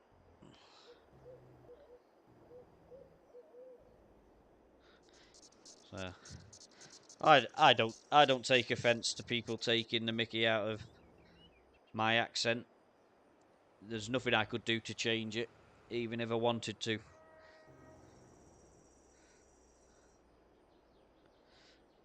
There's some people who can sort of like make impressions of different accents, and I appreciate them. Okay, Miss Wildsdale, thank you very much for coming along. I really appreciate it. And maybe I'll see you a bit later if you're on. All the best.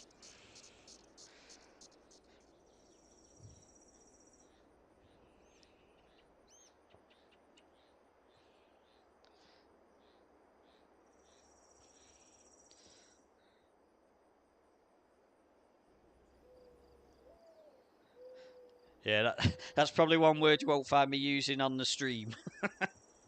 So,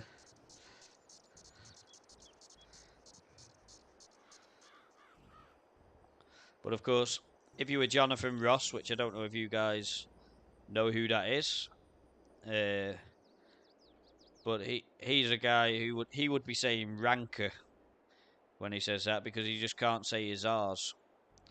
So, which is unfortunate when your surname is Ross.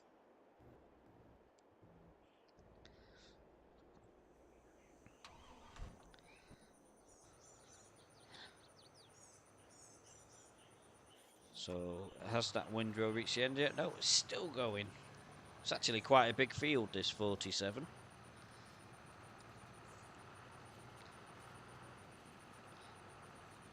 And I'm wondering actually if that house that it's driving towards is identical to the the one that I deleted, knocked down on my own farm. It looks a bit squarer, so it might be.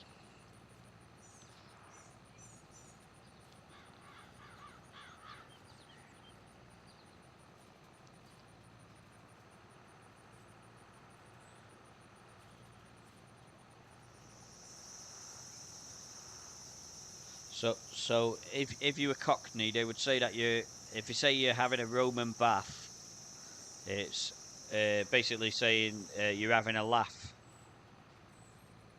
That's another one that, I mean, I wouldn't profess to know all of the rhyming slang, but that's another one that I remember.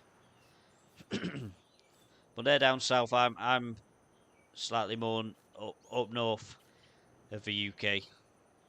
The further north you go, the more unintelligible the language gets. Even I can't understand the Scottish.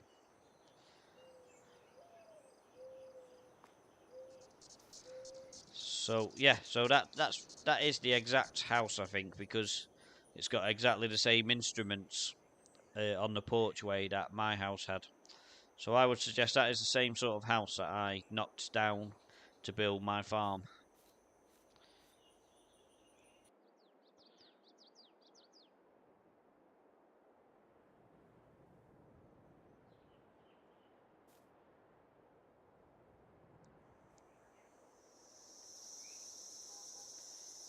Yes, I can imagine that would be one of the words that would come out of the army. I seem to remember that it was a common name that they would give to most of the squaddies.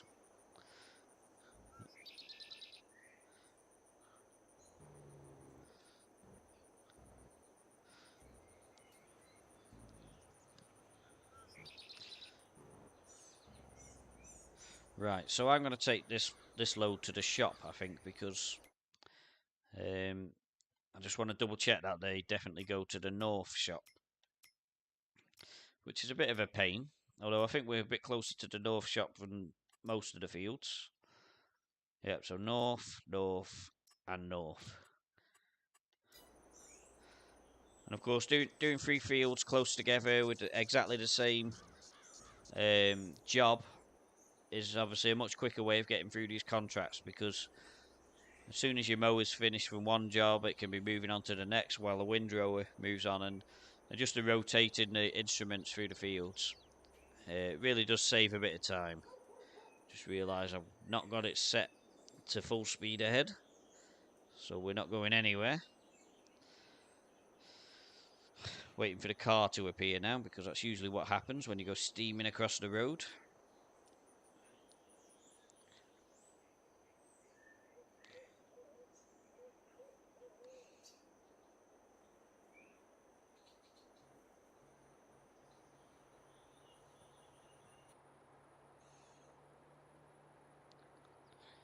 Right.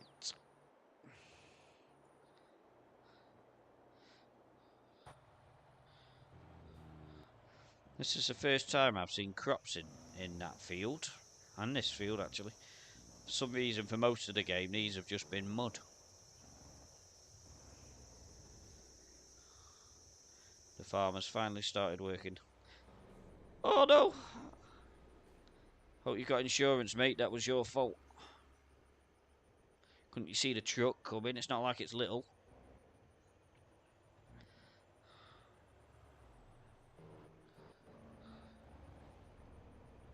Of course, this road wouldn't be a problem if you could actually see from the trees when you've got it in third person. This is the bit that annoys me. Oh, that we're really stuck. Now what we gotta do? Wish I could use super strength to get rid of these cars. Chuck them in the ditch or something. There's only one thing we can do. Some might say it's cheating, but what can you do when they're blocking the road and won't drive off? Off you go.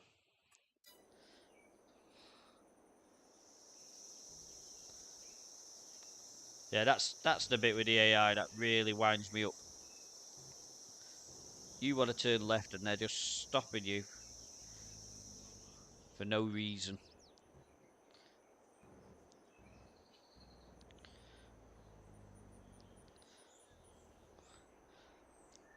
This is where you'll get your amusement now, though. Me trying to so press that. That should start disappearing now.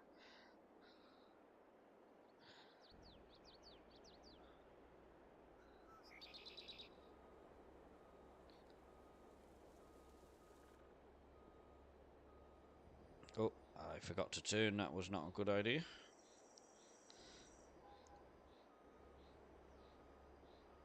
There we go. Oh, not too far. Nearly did it. Nearly went too far. I can't catch it up now. There we go. Probably better than my normal attempts. There wasn't a single crash in it.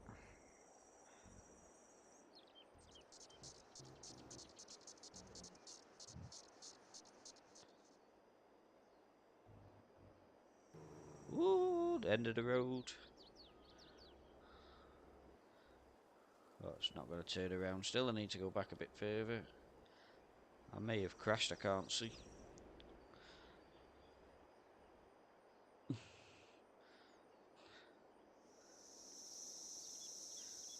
So that's the big field 50% complete. So we've got a few journeys to go with that. But once we've got the contracts completed, I think that'll probably do me for tonight. I think we've had a quite a productive stream. We've managed to get a couple of tours around the farm done, and I'm trying to think, three contracts will have been completed.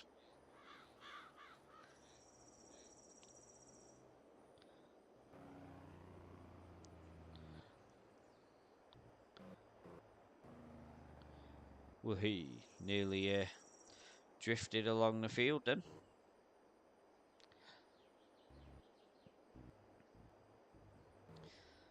I need to set it up to pick up.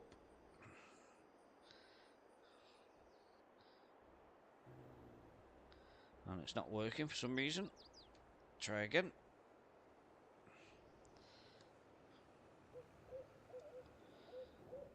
So we're nearly down to just the baler. I think we can probably speed that baler up again now. I don't think it's going to catch up with the windrower.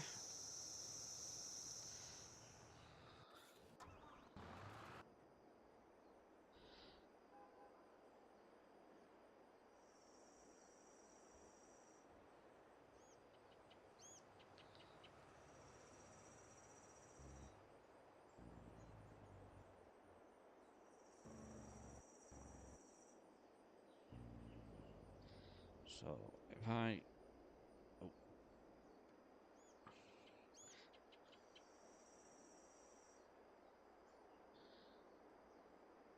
So if I collect this next bunch and run that to... I reckon that'll be 47 virtually complete. And then we've just got the two smaller fields.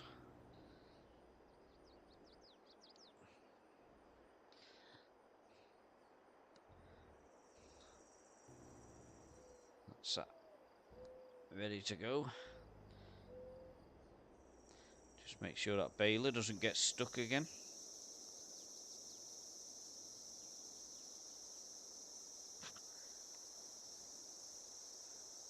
I just don't understand why it feels a need to reverse. But it hasn't got stuck at least, so we'll shoot this off to the shop.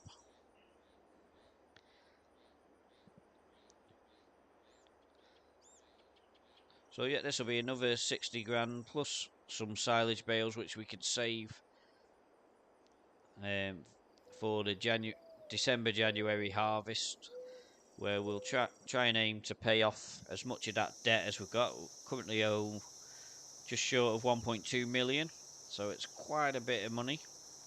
Obviously the interest is going to be quite substantial. We're also paying for a lease on the two biggest fields that I own. So that money's going to be coming out each month. But I think we've certainly secured ourselves a couple of months worth of leeway. I don't intend to spend any money at all. Famous last words, this. But I don't intend to spend any money unless I have to until basically December, January. And even then, it's probably just going to be, if I can, upgrading maybe maybe the clothes or the bakery or something like that. If we can upgrade one of the productions just to speed up that, obviously that will just help increase the income for the next year.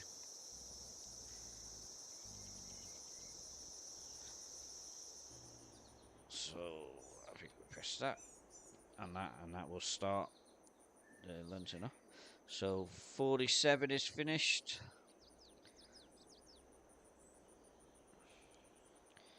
44 is finished. So now we've just got a few bales for 45, and then the rest belongs to me.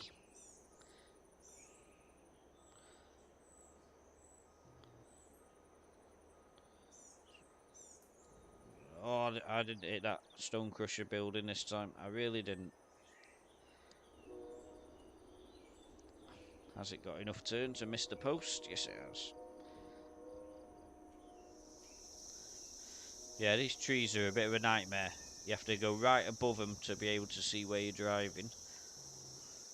And as you can see, when I drive in first person this truck, I'm not very good. I wiped out a car and then got stuck at the top of the road. But now we can get a foot back and go and no doubt remove a bale. That will be pinning that baler to the field.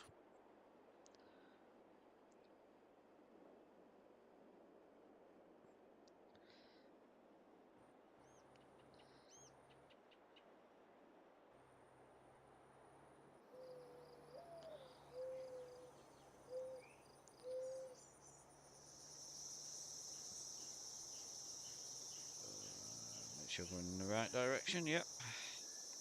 Oh, he's still going, and the windrow has finished. So what we'll do is we'll quickly move that windrower off the field.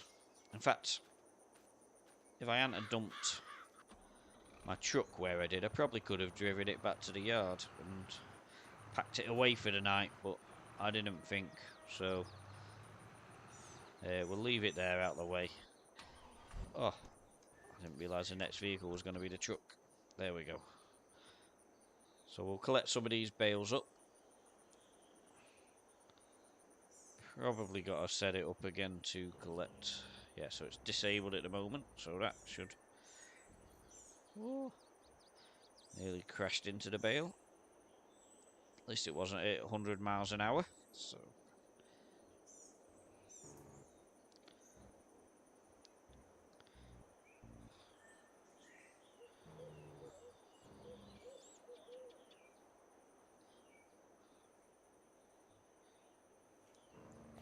doesn't take long to collect the bales up.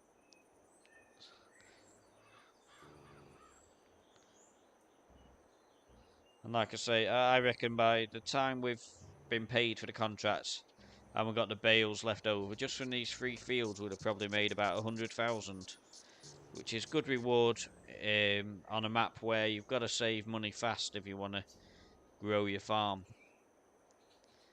I think we are getting to the stage now where we would be very nearly self-sufficient and not have to pay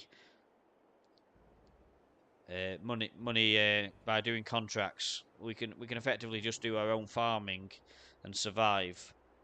But if we get rid of the debt and actually were to own the 2 fields that we're leasing, I think we'd probably then be a profit-making farm rather than just being dependent on other people's money.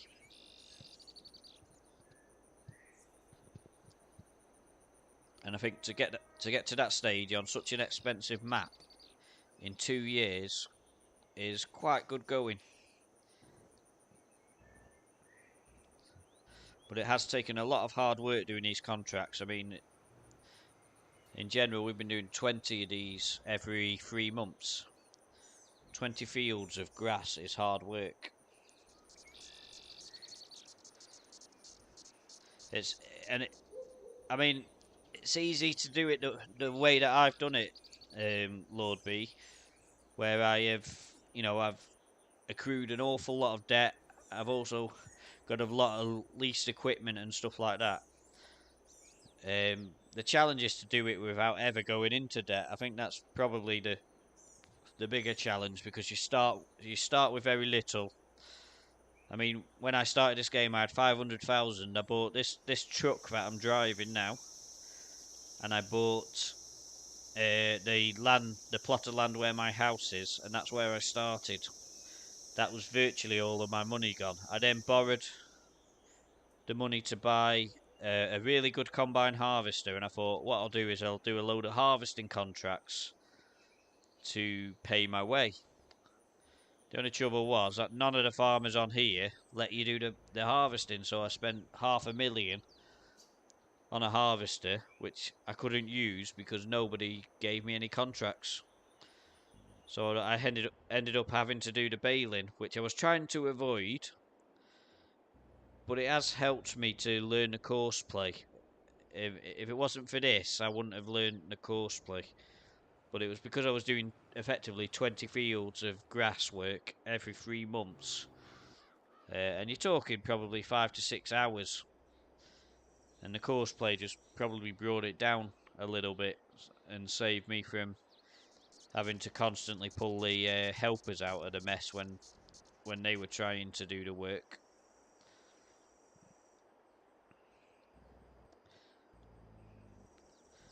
But certainly, yes, self-sufficiency is probably sort of like goal number one, and then you can start building an empire once you've achieved that self-sufficiency.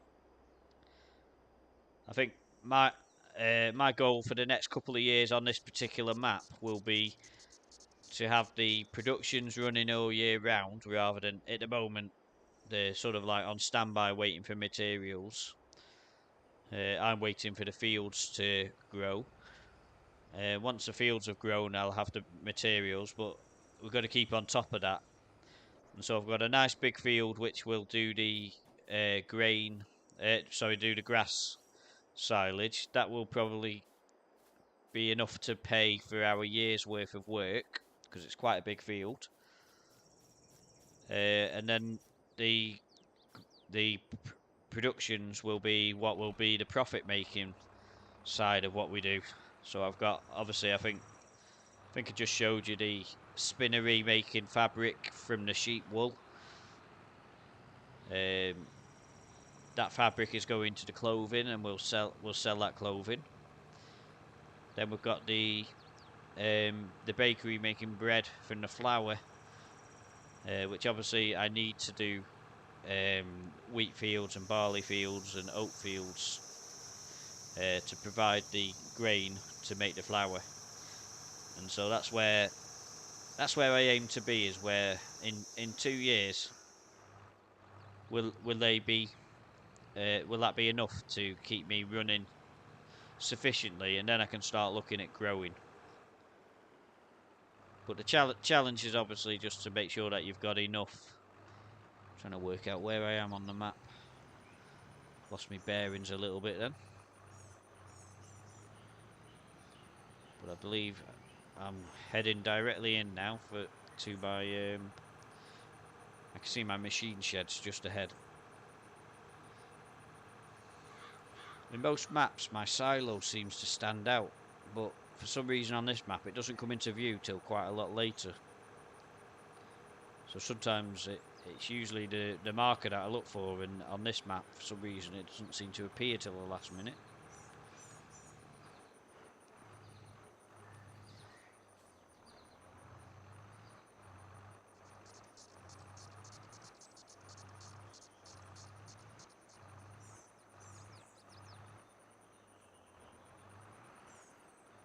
So that is another vehicle back. We've just got the 2 vehicles out on the road now. And once again he's going to get himself stuck.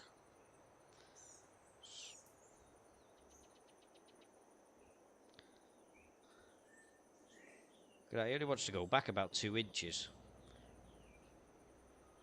There you go, that's it. And now he'll turn around. Don't understand it at all.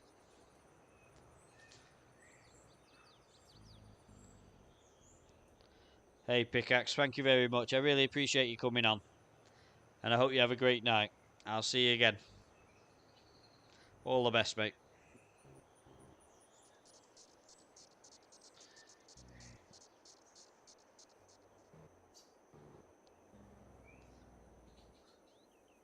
So, I reckon there'll be enough on here to complete this field now.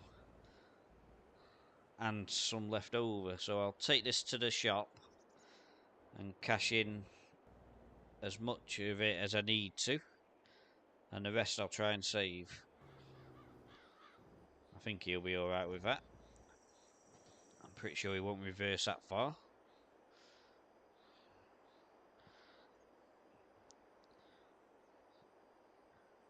We'll try and get a head of speed up again as we head to the shop.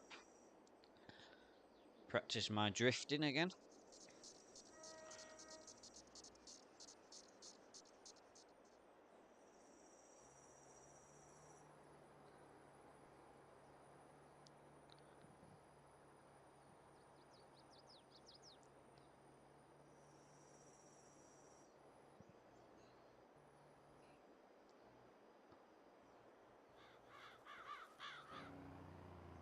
Slam the brakes on. We have the traffic off now, so I haven't got to worry too much about that.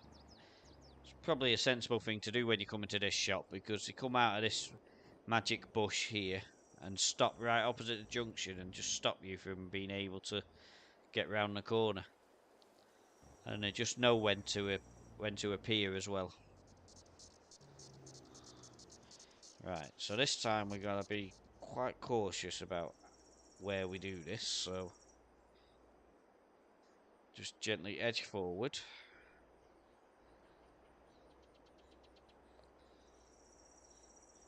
So 81%.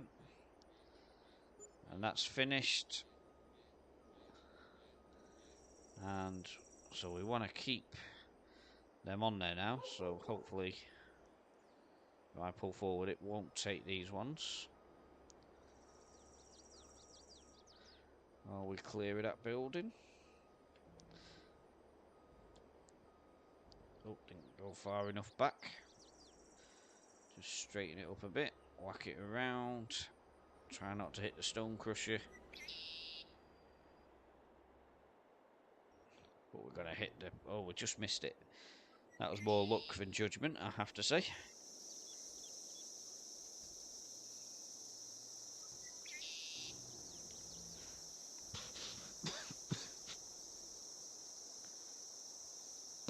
Right, so all the rest of the bales are mine. All mine. So what we'll do, we'll get them to our bale shed. Get the tractor with the baler back home, and I think that will definitely be my lot for tonight.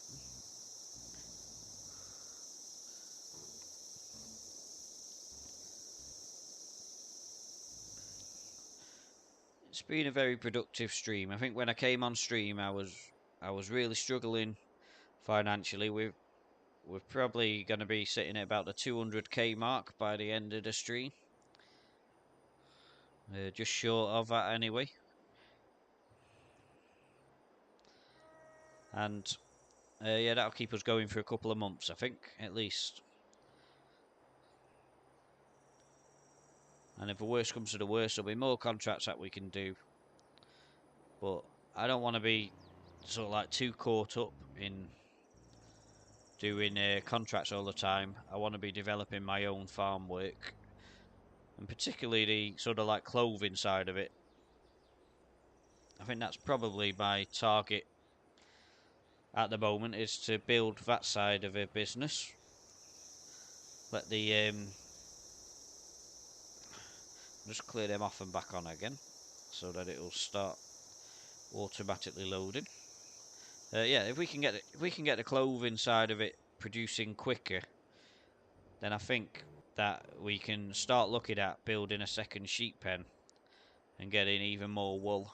or possibly planting a couple of cotton fields.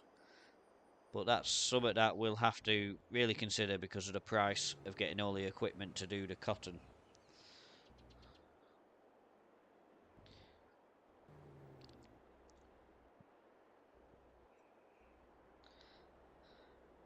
So while I'm waiting for that baler to catch up, I'm just going to swing round all the fields and make sure I've not left any bales anywhere. I don't think I have. Ooh, how could you crash into your own gate?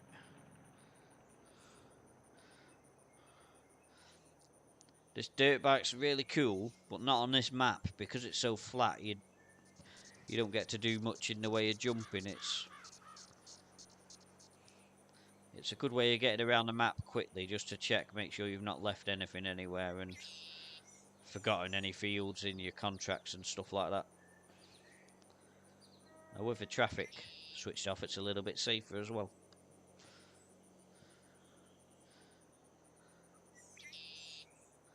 I've been slowly eliminating all the bushes, but I did come through the bushes on a field, which I had a baler, I think it was, going.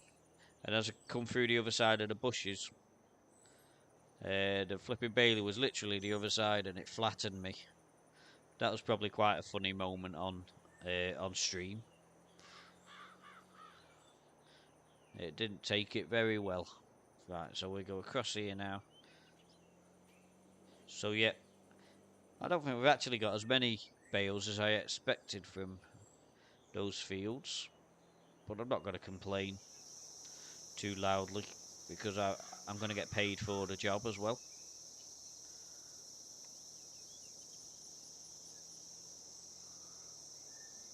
And as we can see, the usual has happened and the baler has dropped a bale right at the end of the row and then can't work out how to get around it.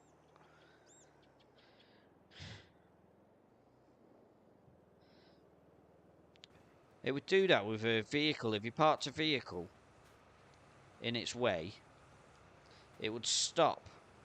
But as soon as you got in the vehicle and turned it on, because you're in the vehicle, it would just drive at you and hit you. It's just a level of intelligence with the AI that just baffles me and amuses me at the same time.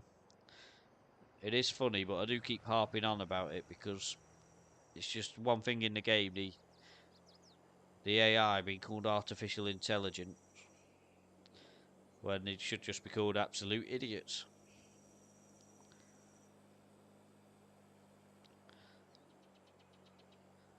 So there we go, pretty straight path back to the yard for the bike.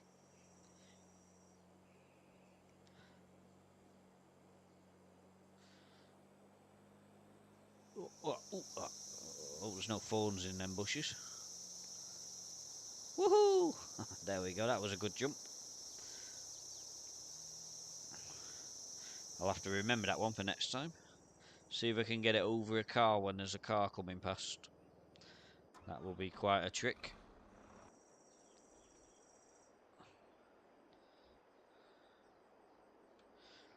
I swear he's got to do it on every row now just to wind me up. You know what you're doing.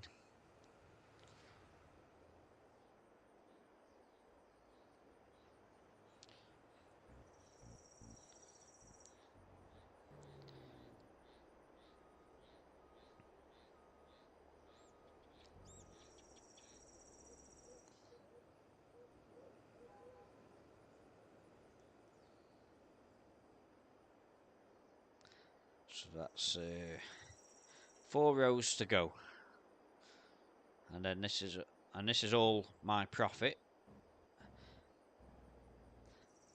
The the field itself is actually completed, although I can't collect the money for the field until I've finished collecting, because then it won't let me bail on the field. So you have to wait until the field's completed, as you'll be giving away those 3 swaths of grass. You wouldn't be able to collect them.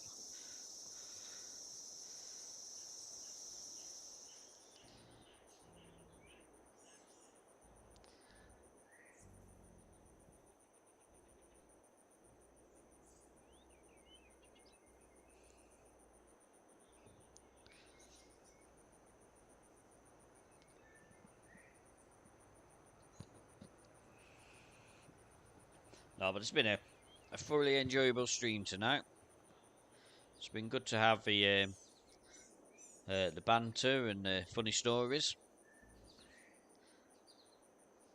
And if you like what you've seen, I just ask that you do leave me a like, and if you're not subscribed, give me a subscribe. That'd be really great, really fantastic, and I'd really appreciate it.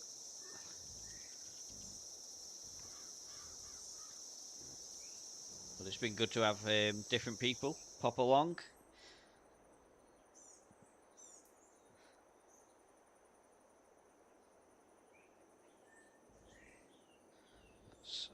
So we've probably got room for what? Maybe 9 more.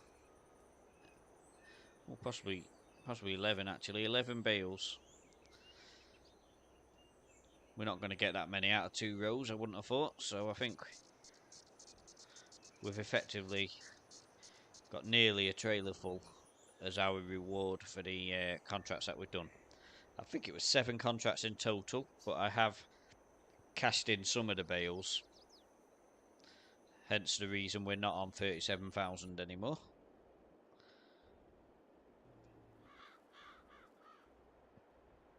I think we got there can't have been much in money for bales, because I think I had 37,000 when we started, and I made nearly 100,000 on 4 contracts.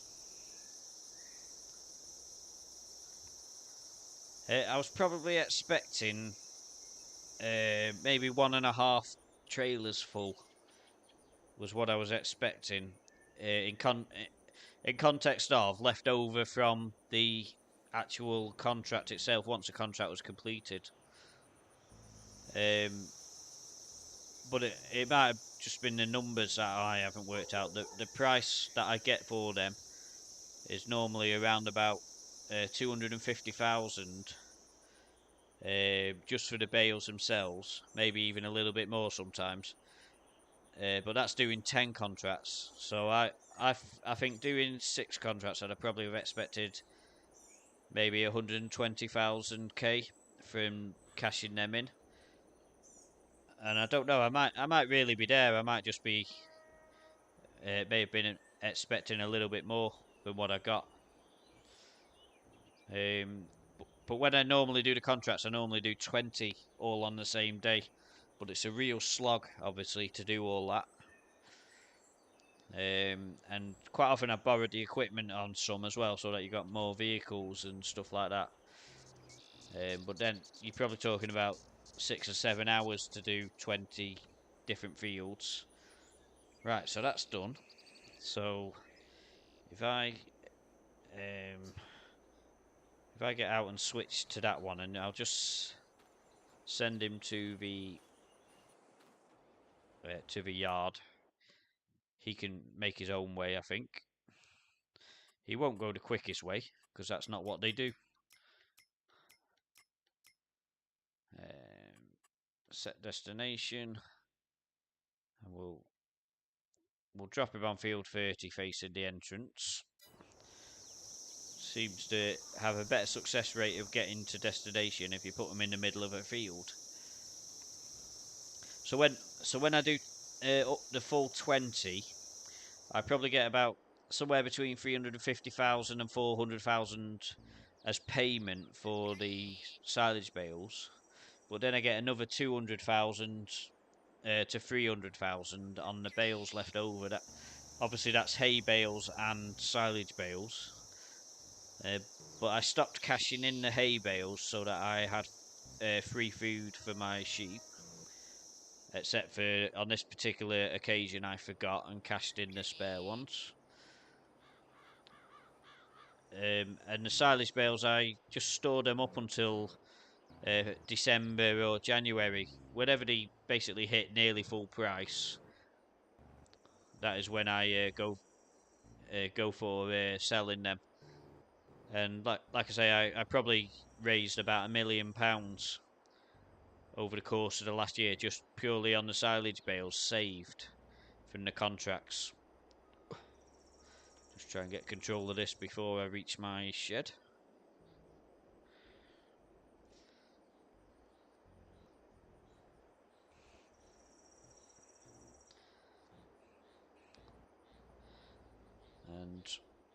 That is a really awkwardly placed telegraph pole. It does make bringing this truck in from this side a little bit more complicated. Oh, didn't quite work the camber out then.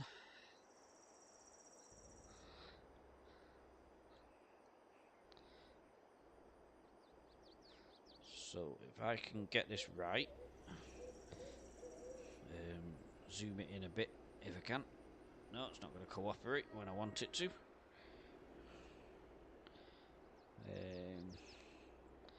What I want to be able to do is see when I reach level with them bales, if I can. And that's about right. So left shift. Oh wait, there. I need to switch that off. Left shift and I, and that is not too bad. So yeah, so I intend to try and basically fill this area with all the stock that I'm going to sell in December. I may find that I have to spend a bit of time double stacking the bales, but I hope not, because it's a very time consuming job. But before the year before, they were basically filling all of this area outside here. So we had to the right of my truck now, we basically had completely full of bales that we were saving to send to market. Like I say, we made a lot of money, enough to build all these productions, that shed that we've just been through, bought extra equipment for the truck that we're driving. Now I don't think I'll take it that way, because I think I've got a trailer parked in the way. So I'll take it out the gate, which admittedly the gateway is a little bit narrow for the truck driving. We haven't got to worry about traffic because I've switched it off. But we're effectively going to have to use the field to get ourselves out. I did leave this entranceway specifically big so that the truck would be able to get through quite comfortably.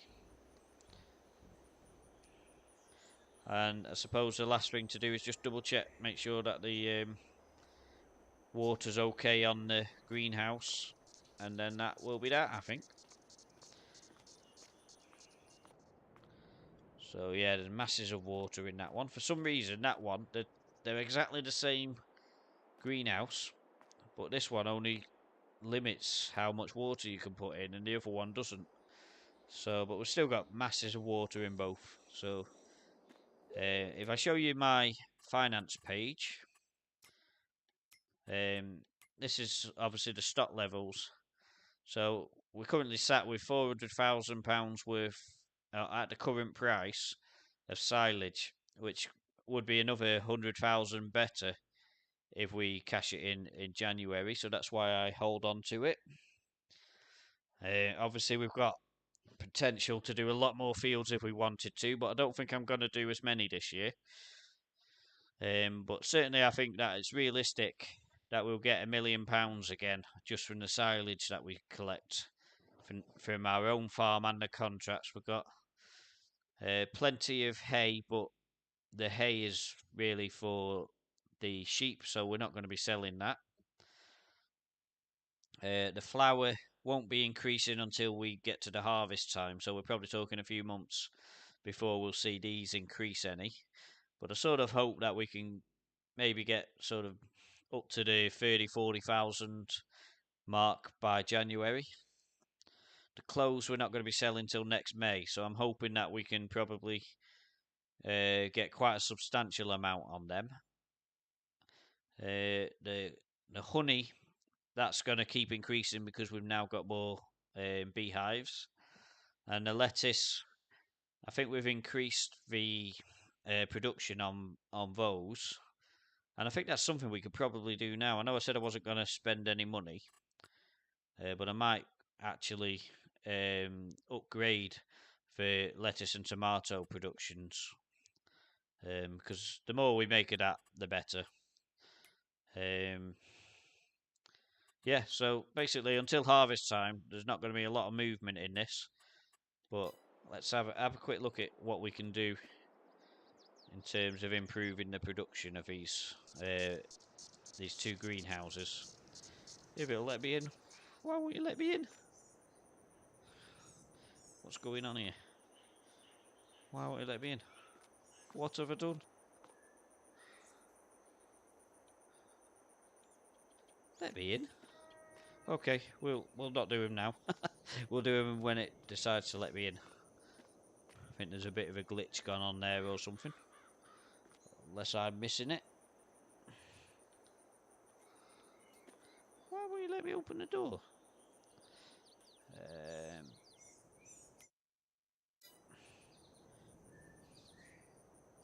Yeah, okay, so it's not going to let me in. So what I'll do that off screen, but I'll upgrade the lettuce and tomato so that they produce a little bit faster. We've got a little bit of money that we can spare for doing that. But otherwise, I just want to say thank you very much to all the guys who have come on to the stream and watched, all the guys who have contributed in the chat. I really do appreciate it. It's made it a lot more enjoyable to have a stream with a bit of interaction. I do appreciate it. This is East Vinelands NJ USA map. I'm Stevie C, and I'm going. See you later. Bye.